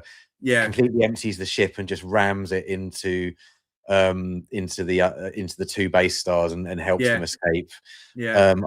It's such a great moment. I was gutted when they done that because I thought, no, don't do that, and then they did. And I was like, oh, yeah, but it was a great episode, and again the music, for that moment was just brilliant, because it was like it sort of panned away and it looked like all was lost and the Galactica was getting pummeled from different directions, and then all of a sudden the ding, ding, ding, ding, ding, ding, ding, music kicks in, and in comes the Pegasus, and you're like, come on! But then you weren't you? You was like proper excited, going, "Oh, this is going to whoop some ass and stuff like that." And it's just those cannons pounding away. It just looks so cool. I'm going to have to watch this again. It's just absolutely superb. Oh, so good. I'm so sorry, Martin, but we never got round to discussing Razor, the film, or the plan. So the Razor was a film based on the Pegasus and the side of the story from their perspective, wasn't it? So we can touch on it quickly. We're grown ups. We can go to bed a bit later. It's all good. Yeah, I mean, the Razor was brilliant. I don't think it was anyone really knew it was coming, and then all of a sudden we get this prequel to what happened to the Pegasus before it turned up at Galactica. So we got Michelle Forbes back again as Admiral Kane, and she was teaching her one of the lower officers how to be like, hardcore, in the fleet and everything like that. And we saw the stories that we heard about in the episodes actually happen on screen, and we got to see a little bit of flashback as well, if I remember correctly, of Adama when he was in the first Cylon War, and we actually got to see the original Cylons again in the original Cylon Raiders, and we finally get to hear "By Your Command," in that episode, which is a massive punch the air moment for me. So again, if anyone's not seen it and they watch this, then they need to watch it in order, but they need to stop just after the Pegasus episode, and then insert the Pegasus episode and then restart watching the rest of the series again, because the way they released it, it doesn't quite work if you're watching it in order. So but high quality TV movie, just as good as the show. Yeah, and then we had the final movie, which was The Plan, and that was from a Cylon point of view. So it was all very Cylon heavy, wasn't it? Yeah. Now this one was every episode for the first 2.5-3 seasons would start with the Cylons, the Cylons, and they have a plan. And then they kind of realized by season 4, actually, we never really explained what that plan was. So we better make a TV movie about what the plan was. And I've got to be honest with you, I'm not disappointed with much when it comes to this show, but I was a little bit disappointed with the plan. Oh, really? It expands more on Cavill, and there's a few good moments in it. And you see some scenes that were just spoken of or you were aware of, but you didn't actually get to see in the show. But overall, it wasn't great. It wasn't like as high quality as I'd like. But still worth watching at the end when you finish the series, just to cap it off. Okay, cool beans. Right, just to catch up with the comments again. Sorry if I've not picked them all out.